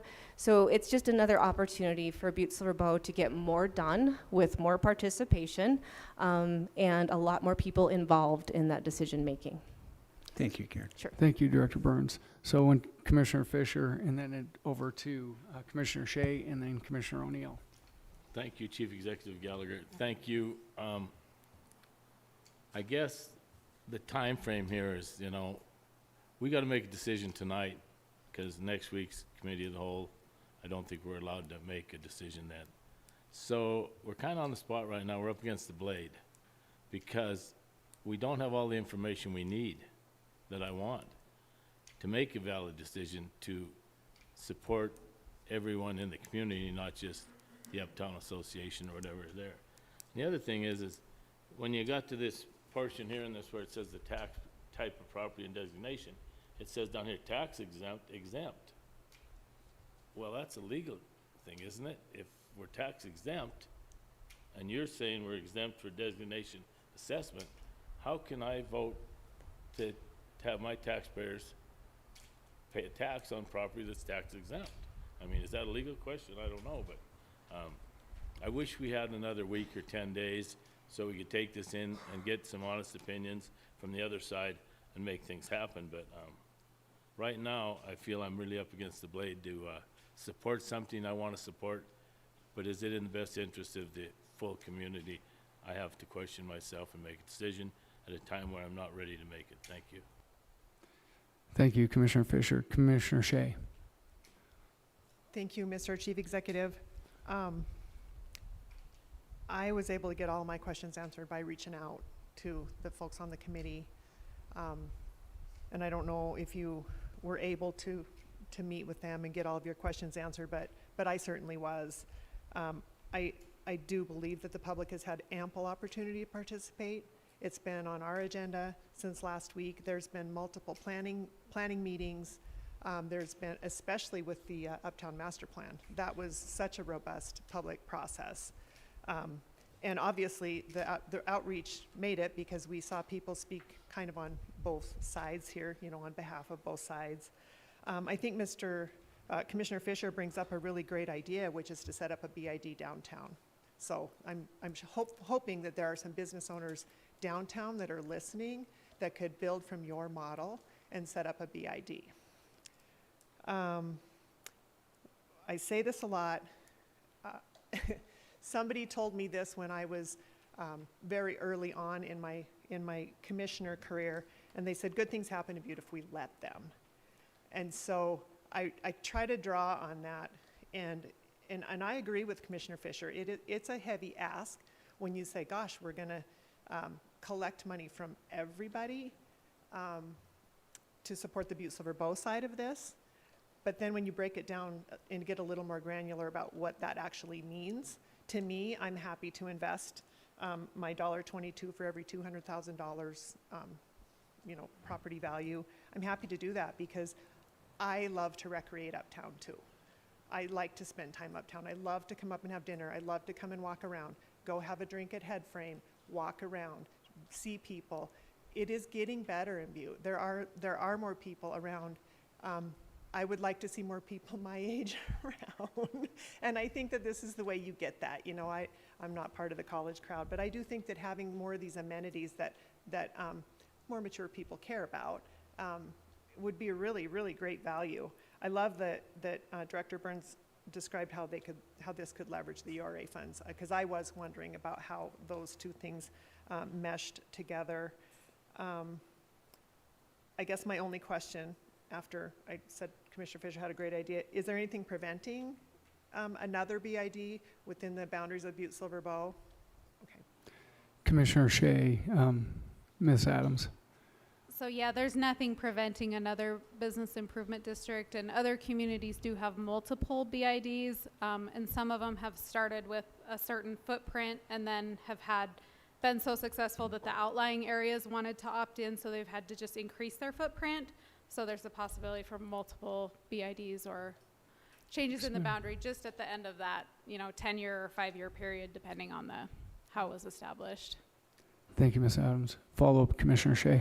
Thank you for that. I have District 2, which is mainly residential, but there are about 40 businesses in my little district. So I think I really enjoy hearing that. Thank you. Thank you, Commissioner Shea. Commissioner O'Neill. Thank you, Mr. Chief Executive. I have a question. Missoula has the same model. Is that correct? Do you guys know how many years they've been doing that? Commissioner Roughly. O'Neill, Thank Ms. you. Adams, sorry. Sorry, since 2005. Thank you. And I just follow up with a comment of that. So I happened to be in Missoula this weekend in their, whatever you call it, their downtown. It's not as cool as the uptown, but it's, in that little area. And I was out later than I probably should have been, let's be honest. And the alleys are, I don't know, it feels pretty good there. So, I mean, Butte, we're on our own island, we're Butte America, we do our thing, and that's great, but we do have to kind of get some advice from people sometimes and what other towns do. And so, I mean, this is a great opportunity to get in that direction, to clean up some stuff, to have investment from the people that are, it's right from them. It's in their deal. They got to vote on it, They got to be a part of it to make that happen. And then I think that's a big positive thing of that. So going on the fact of we're worried about the downtown people and all this other stuff, like I get it. I'm a downtown guy too, but if the downtown, whoever the business guy, if they're mad and they want to start the BID, like there's some good representation that could help them out. I got a tutorial for them. I'm sure they could do it. So that's really not a concern. That this is let's focus on what is at stake here now. Last thing I'm going to say is I do think you guys are crazy, and I'm so glad you are, and I'm glad we keep seeing you guys. So when you see you guys come in to do this, in my mind, it's not like, oh, here they are again. I'm like, oh my God, they haven't given up. They're back for more. Like, let's go. Like, holy cow, you guys are, and all the other stuff that you guys haven't even mentioned that you guys are working on too. Again, thank you guys for being crazy and loving what you're doing. Like, thank God. So keep going. Thank you, Commissioner O'Neill. Commissioner Mankins, and then I think I had Commissioner Morgan, and then I'll come back to Commissioner Thatcher. I'm trying to keep this straight. Commissioner Mankins. Thank you, Chief Executive Gallagher, and thank you all for coming to present this BID to everyone. I believe it's so important to almost everybody in this room and this community that we, really think about this tonight. We've talked about the 84 sign-ons already. With R42, it's 126, and they talked about 23. I don't understand why we all want change here. Everybody up here wants change. We all hear about our community asking for change and something to help us for change. Why would we not go forward with this tonight and let them do their work the last 7 days they have left to get 23 agreements? That's still put back on them to get the 23 agreements. They still have work to do. I just don't understand why we're so just, like some of us reluctant, like right now. They have answered. You can see, I've been on this commission now for 7 years or whatnot, 8 years going on. Miss Adams is so passionate about this.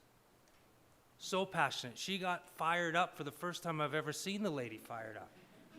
That she wants to help us all out. If businesses come off of I-90, they go uptown, they go downtown.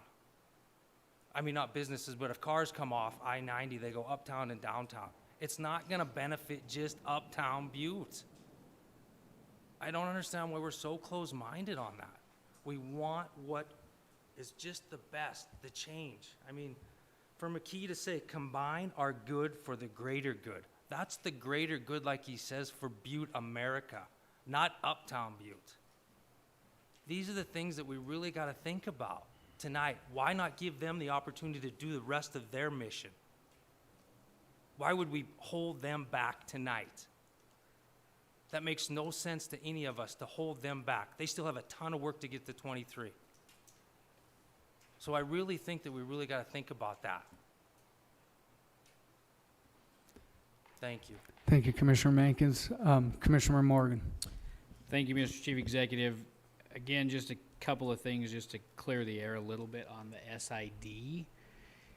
So in the event this passes and you guys go through with the SID request for lighting, that would make it so you'd have to go back out for signatures to create an SID.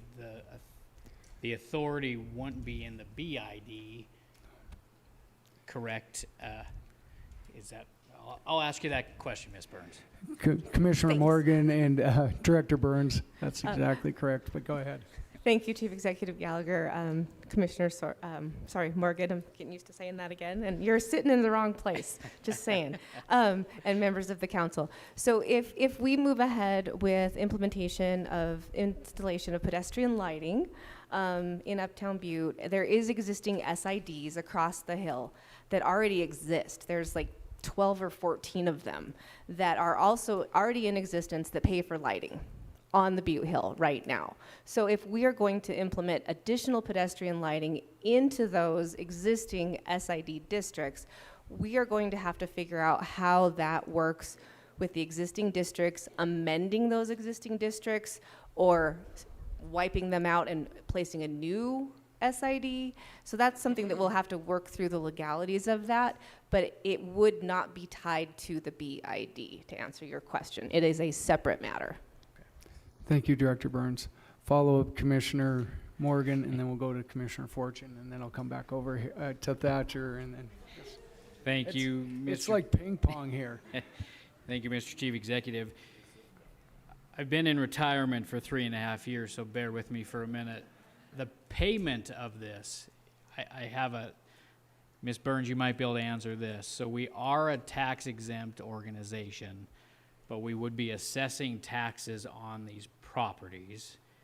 So would it, in my mind, the taxes would come in from the public overall. That amount of money would then go from the general fund to the BID. I'm assuming that is correct. Does that put the county in any jeopardy of being considered exempt from taxes if we start paying the tax with tax money? Have we looked into that? Commissioner Morgan, I have not, and I don't know if that's a question we could ask the county attorney, and I think that if she's looking at her, I don't have an answer to that, and that's something that we could maybe do. And Director Burns may have a little background that she could share with us as well. Thank you, Mr. Chief Executive, Commissioner Morgan, and members of council. So the way that I understand that the local government has the ability to opt into the BID if they have properties within those district boundaries. So they have the ability to make a payment to the BID. How we collect the dollars that would go into our budgets that pay that payment to the BID is really up to the administration of that municipality or local government. They can decide where that comes from. From what I understand in terms of where we are sitting with the budget process right now, it would be that, we have a budget. We would need to add to that budget to make this payment to the BID should we choose to opt in. And where we receive those funds from would normally be from a general fund source. There's not like a grant out there that we're gonna receive and then pass on. So, and that's where it should come from. But we do, as an entity, have the ability to opt in to the BID and participate financially. Other communities do participate with their BIDs in different ways, in Missoula and Helena and Great Falls, but those local governments do opt in to participate. I didn't answer clearly, but yeah, thank you, there's a Director way. Burns. And I think it's kind of aligned to Montana code saying that municipalities cannot be a part of this and participate. So I think that that would probably cover it because all municipalities collect taxes and probably pay. I mean, no matter what, it's tax supported dollars when they make that payment. So I don't feel like there's a liability, but we can definitely look into it to make sure that we're not putting ourselves in another liable situation at that time. So moving to Commissioner Fortune. Chief Executive, I'll make a motion that we authorize the participation for Butte-Silver Bow to participate in the bid. Okay. We have a motion and a second to participate in the BID for Butte-Silver Bow to participate in the BID. Is there any further discussion? Commissioner Fisher. Thank you, Chief Executive Gallagher. I am going to support this endeavor. I'm just wondering if we should have our county treasurer, Ms. Baker, give an opinion on what she thinks about the work it's going to cost her office or whatever takes place. Then I'm willing to vote. Thank you. Thank you, Commissioner Fisher. I'd like to bring up our treasurer. She's been sitting a long time after having surgery, so I feel bad. Ms. Baker Patrick, welcome. Thank you, Chief Executive Gallagher, Commissioner Fisher. I was just talking to Kelly Sullivan back there just to wrap my head around this also, because I don't attend all of these meetings. But I agree with Kelly that it's going to be similar to us collecting the TBID for the hotels is how I would envision collecting this money. So does that Thank you, help? Treasurer Baker Patrick.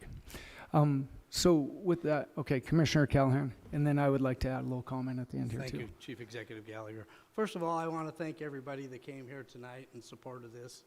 You know, these folks have done an incredible job. There wasn't one question they couldn't answer tonight. They've worked their butts off on this, and they put a ton of work in. There's a big committee that helps them. I mean, their heart is in this. This is such a good thing for our community, and everybody that here's tonight's behind it. For us not to turn around and go forward with this would just be crazy. And I gotta thank you guys. You can't thank you enough for all the work you put into it, and please keep going. Thank you. Thank you, Commissioner Callahan.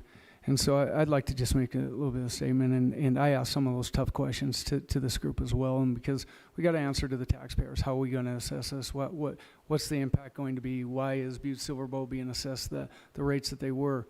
But the questions were answered, and the benefit outweighs the taxpayer dollar that has to go into it. And the things that were answered to me that really made me buy into this is the difference it can make in our community. The district's in Uptown Butte, but as we talk about Montana Tech, they're outside of it.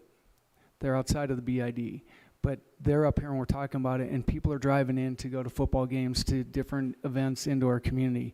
Improving our corridors that are in those areas are going to drive people to the businesses. And they're not going to just drive them to uptown businesses, it's going to drive them to downtown businesses as well. The things that it does for improvement, and you know, we had to go through this when we ran the bond issue for the pool, right? We had to say, okay, there's going to be a lot of people that are not going to go into the pool, right? But we're going to ask everybody to participate by building the Kids in Butte a pool. Well, this is building the Kids in Uptown Butte a funding source that makes it better for our community. And so I'm all in on this. I think that it's a great investment. I think it's something we got to answer to. I know that people are going to call and say, why are my taxpayer dollars going to go into this when I live downtown? I know we're going to do this, but I can support that. I can say why I support the BID being formulated in Uptown Butte. And, you know, and I live downtown. Most of the people that live in, you know, there's probably more of a population in downtown Butte. They're going to contribute into this. And I think we can direct people and answer the questions that they have with that. So with that, that's my support for this. I have no vote in this, but I definitely support this, and I know what a challenge it is, and I commend the committee for doing what they have to put this forward. So with that, we have a motion and a second. Is there anything else? Seeing none, could commissioners please vote? And the vote is to approve Butte-Silver Bow's participation in the properties on this. And would anyone like to change their vote? Clerk, please record the vote. 11 yea, 0 nay, motion passes.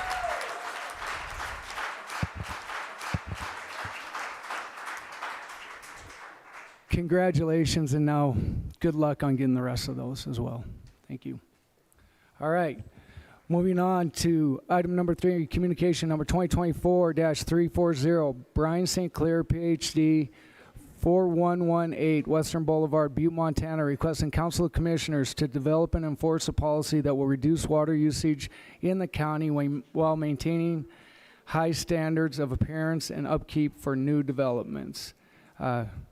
Commissioner Morgan. Thank you, Mr. Chief Executive. I don't know if Mr. St. Clair is in the audience or not, but I segregated this communication just to make sure that there's no false hope out there. And the county attorney can correct me if I'm wrong, but the Council of Commissioners don't have a say in directing homeowners associations. And this letter is a little bit leading in the sense that we can correct the current issue with the HOA that this individual is working on. But this is something that the council cannot overvote or supersede any decision that the HOA has come up with. And I just want to make sure that that's clear in the public record. This communication was referred to the Public Works Committee. I don't know if that's the appropriate venue for it, just because it's going to have to be driven by an ordinance or I guess it would be an ordinance that this body would have to adopt to enforce this thing. So kind of open for discussion, but I'd be moved to make the motion to refer this to the Judiciary Committee to start that discussion if the body feels. We have a motion and a second to refer this to Judiciary. Is it Commissioner Fisher? Anything on the question? Commissioner Fisher. Thank you, Chief Executive Gallagher. In my years here, we've been through this once before in these HOAs and ordinances, and I'm sure you have too. Probably you and I through the years might even been through a few. But I don't disagree with sending judiciary, but I don't see any reason to send it to any other committee. There's no sense in getting involved in this. I would make a substitute motion that we deny communication 2024-340 and place it on file. We have a motion and a second. We have a secondary motion and a second to deny communication number 2024-340. Is there anything on the question? Commissioner O'Neill. Thank you, Mr. Chief Executive. So if we do deny this, then what is our guidance to the Mr. Sinclair on where he goes? Do we offer that, or where do we go? Where does the HOA go? Thank you. Help. Commissioner O'Neill, I think that it would be that he would have to. I don't know. It's go to his HOA to develop policy within the HOA about their water conservation. I think that it's outside of here. So thank you, Commissioner O'Neill. Commissioner Sorge has hand up, and then Commissioner Morgan. Thank you, Mr. Chief Executive. You know, somewhere along the line, I think somebody should write him a letter to say why it was denied. At least he has an idea, you know, why it was denied, not just we ignored it altogether. This individual should have some sort of guidance why Butte-Silver doesn't want to get involved. Thank you, Commissioner Sorge. Commissioner Morgan. Thank you, Mr. Chief Executive. Ms. Hassler, you're lucky I didn't see you in the last communication, or I would have called you up. But we have the planning director in the audience, and I would be curious to see what would be the pathway for Butte-Silver to look at an ordinance to assist HOAs when they develop their rules on watering requirements and that type of thing. Thank you. Commissioner Morgan, Director Crane, please. Chief Executive Gallagher, Commissioner Morgan. As most of you know, this is an opportune time to come and talk with you that the Planning Department is in the process of redrafting its zoning ordinance. Everyone in the community interacts with zoning every day. It's like the speed limits on development, right? We have a landscaping ordinance that is embedded within the zoning ordinance, which guides commercial development very often. And the zoning ordinance would then have the possibility of providing guidance in its newly drafted version, which would be passed by this body at some point later this year. What that could do is set residential landscaping guidelines that would be available not only to guide how every development would happen outside of a subdivision or outside of an organization where an HOA is relevant, to have manicured lawn, but also a balance of manicured lawn with less water demanding species possibly. There are many different versions, and I've not done enough research to answer that tonight. But the new and upcoming zoning ordinance could be something that could guide the discussion on this.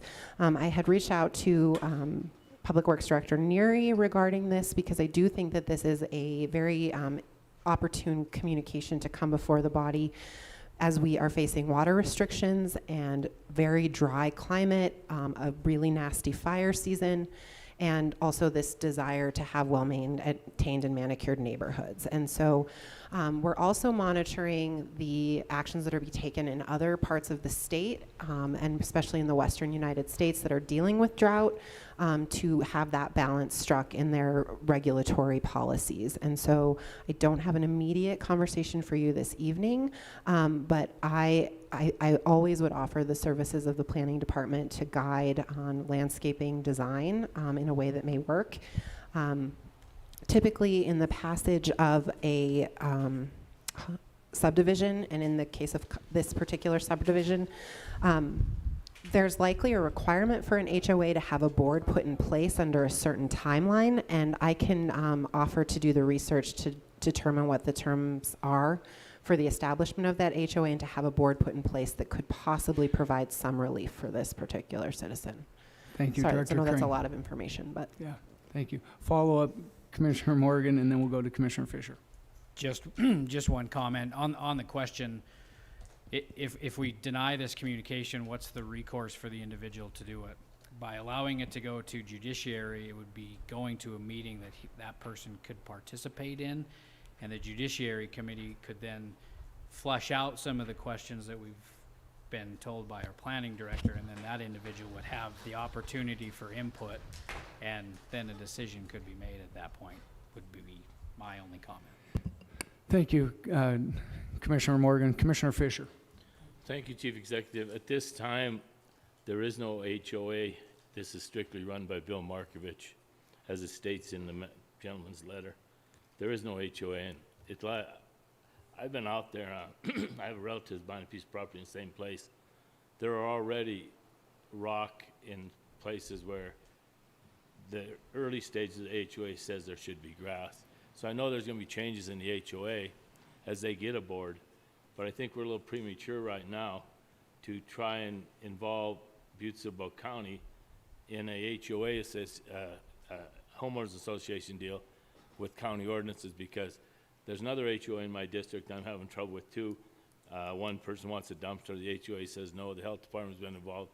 These can be really sticky situations, so I think as the county, we got ordinances, and until they change, as Ms. Crane says, we should just abide by our ordinances we have at this time and let the HOAs decide what they want to do as they get a board of directors, because there is no board of directors at this time. Thank you.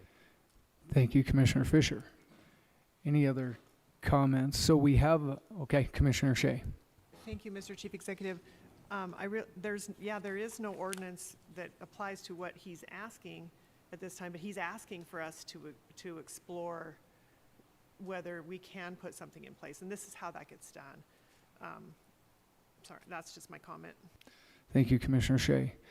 So we have a motion and a second to deny communication number 2024-340. Is there anything on the question? There's a vote. So this is to deny it, the original one. If this passes, it will deny. If it fails, we'll go back to the original motion. Okay? Commissioner Fisher. And request that our Secretary Barb sends a response to this gentleman, letting him know our point, that we are not involved at this time. With the request send a letter to them why we denied it. Okay, so this is a vote to deny it. Could commissioners please vote? Oh, amended, yeah. So who did we have who seconded it? Would you, so we would need an amended second to add the letter to it. Okay, so the Commissioner Reardon did amend to add the letter if this is to pass. Okay. Could clerk please record the vote?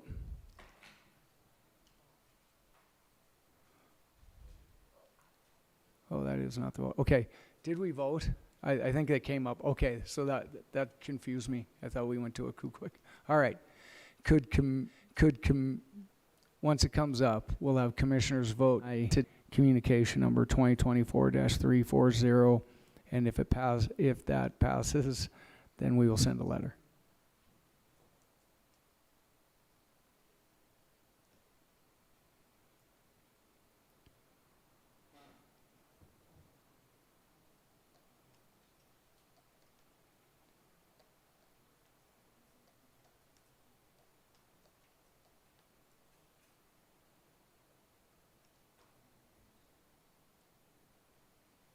Okay, there we go. Could commissioners please vote?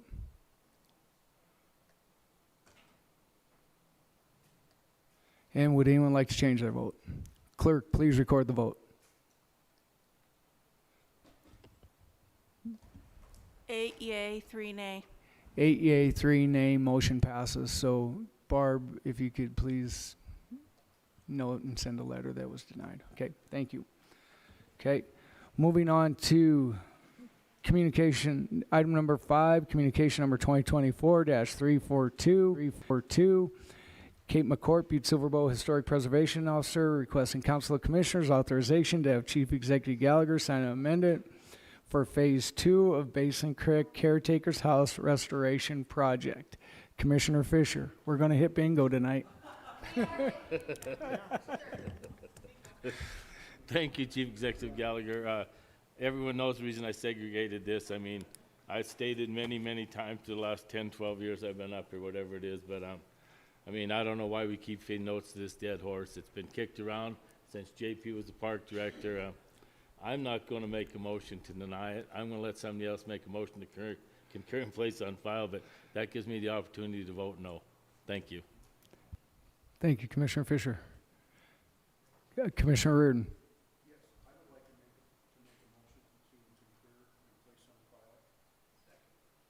Okay, we have a motion to concur and place on file communication number 2024-342. Is there anything on the question? Could commissioners please vote?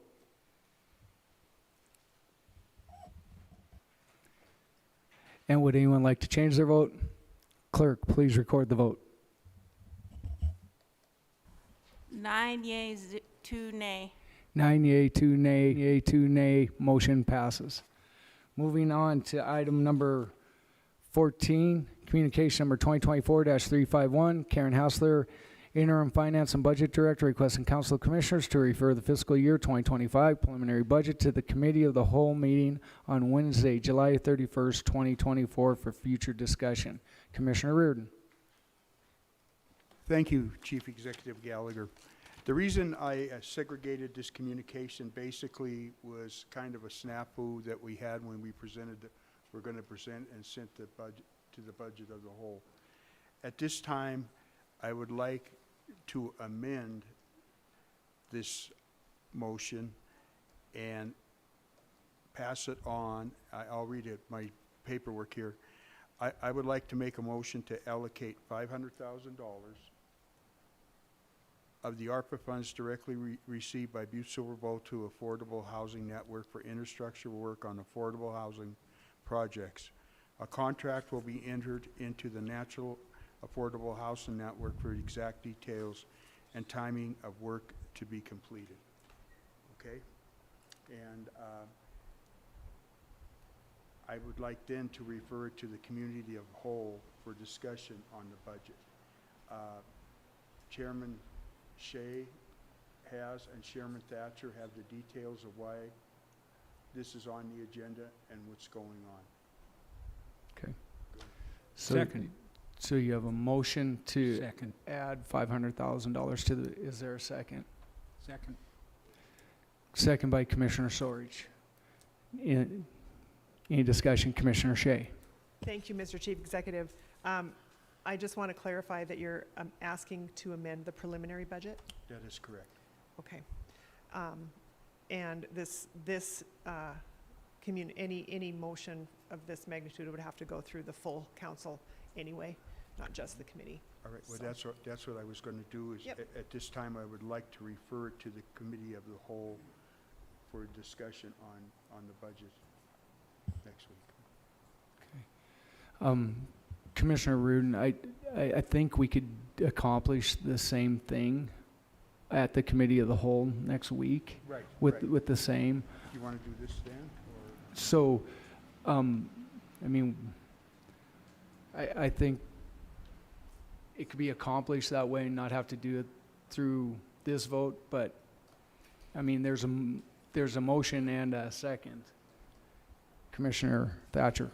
Thank you, Chief Executive Gallagher. Just as a heads up, this is happening because I, as the chairman of the Finance and Budget Committee, I wasn't paying attention, and the communication to refer the preliminary budget to the Budget and Finance Committee had been concurred and placed on file, and I was not paying attention to that, so that's entirely on me. To Commissioner Reardon's point, I do think that it would be more beneficial to have this conversation at next week's meeting when we're all discussing the entire budget. But if you so feel that you want to make it tonight, that's great. But otherwise, I do think that we'll have the same thing as Chief Executive Gallagher said. We'll have the same thing accomplished next week. Right, and like I noted is I would like to refer to the committee as a whole, which would be next week, correct? Am I correct? And Commissioner Reardon, that is correct. So it would essentially, what you're doing is you're just doing it preemptively before we do it next week. And so this will bring it forth at the committee of the whole, which, I mean, it just preemptively does it before we do that next week. So I don't see any complications with doing that. But you're asking to amend the budget, and then ultimately it's going to have to be voted on by the whole commission anyhow. Okay. So we have a motion and a second to add $500,000 ARPA funding to to put under contract for the budget for this next year into the preliminary budget and move it to the committee of the whole. Am I correct in that motion? Commissioner Fisher. Thank you, Chief Executive Gallagher. The budget has not been referred to the committee of the whole yet. This is held in abeyance till it is referred to the committee of the whole. So I mean, he can make a comment like that tonight, but as stated, it'd be best if they, pull back their discussion, and because next weekend's when you put it in there, and then it goes back and we discuss the budget. I mean, if anybody's got anything to put in the budget, next week's the time to do it from there on out.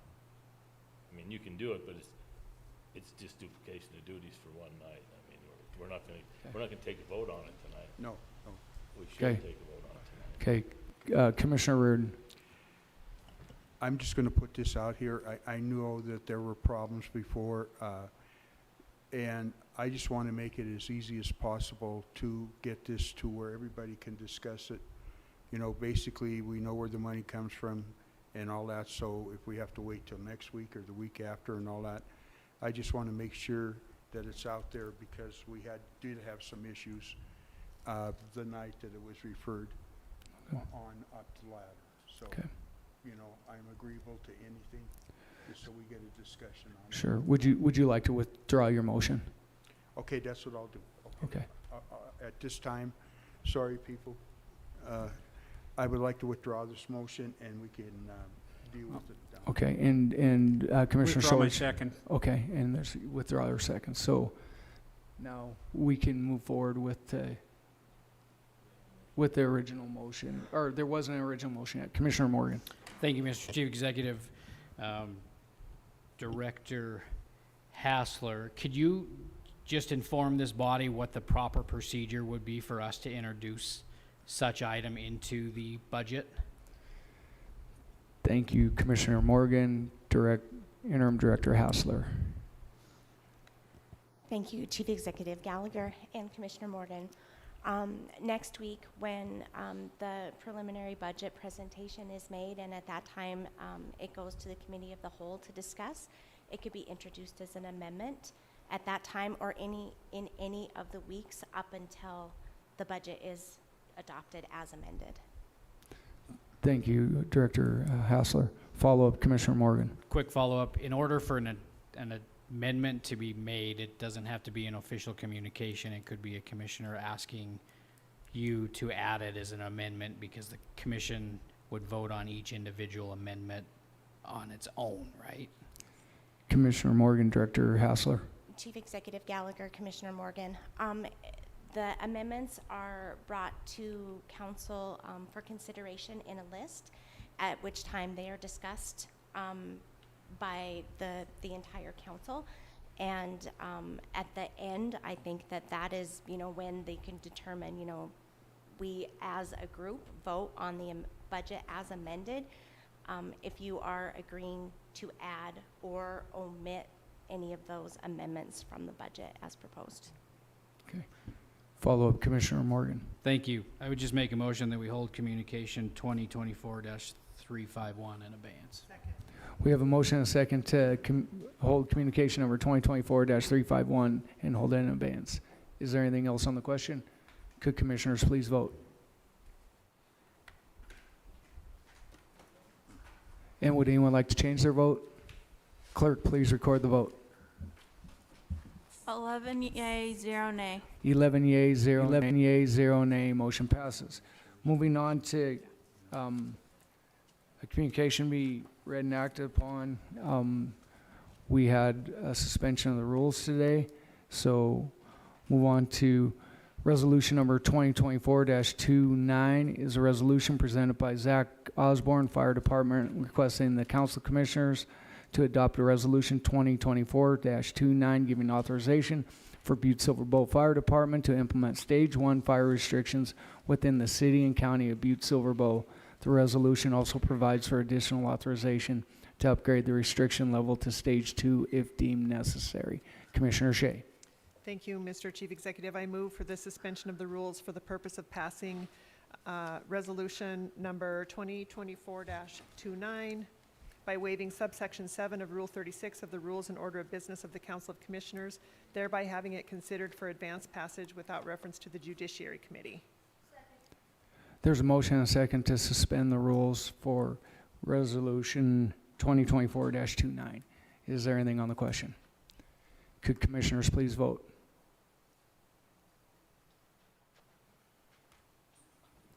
And would anyone like to change their vote? Clerk, please record the vote. 11 yea, 0 nay. 11 yeas, 0 nay. Motion passes. Now we have to go and present it and pass it. So let's move back to resolution number 2024. Is the same? Should I read through it all? Okay, I'll read it all. Okay, is a resolution presented to Zach Osborne, Fire Department, requesting the Council of Commissioners to adopt a resolution 2024-29 giving authorization for the Butte-Silver Bow Fire Department to implement Stage 1 fire restrictions within the city, county of Butte-Silver Bow. The resolution also provides for additional authorization to upgrade the restriction level to Stage 2 if deemed necessary. Commissioner Shea. Okay. So we just I move to place resolution number 2024-29 on final reading and passed, having been deemed fully read at length. We have a motion and a second to concur. Would it be concur and place on file?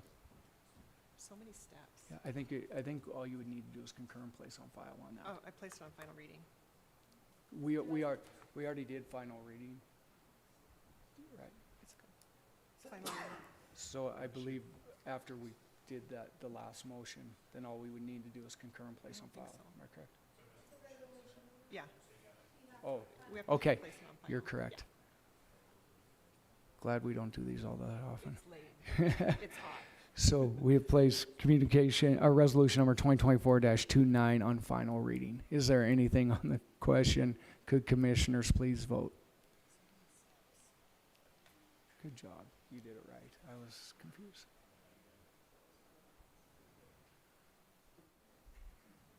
Commissioner Callahan, I don't think yours came. Not registering for you. There we go. And would anyone like to change their vote? Clerk, please record the vote. 11 yea, 0 nay. 11 yeas, 0 nay, motion passes. Thank you for helping us get through that. Moving on to Section 3, Ordinance and Resolution in the Judiciary. We have one, please note that. And let's move on to calendar and other meetings and events. Please note all of the different meetings and events that we have coming forward.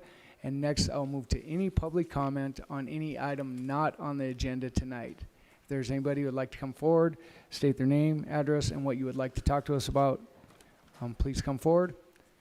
Seeing none, I would take a motion to adjourn. We have a motion and a second, and before we dismiss, Commissioner O'Neill has a OMG, comment. guess what's going down? I'm sorry, I'm just so excited about it. I interrupted you, Chief Executive. The Butte-Silver County Fair. Don't miss it. Next week, Thursday, Friday, Saturday. Let's go. If you need a ride, I'll come get you. Okay? County Fair next week. We have a motion and a second. All in favor? Aye. Opposed? We are adjourned. Nice job.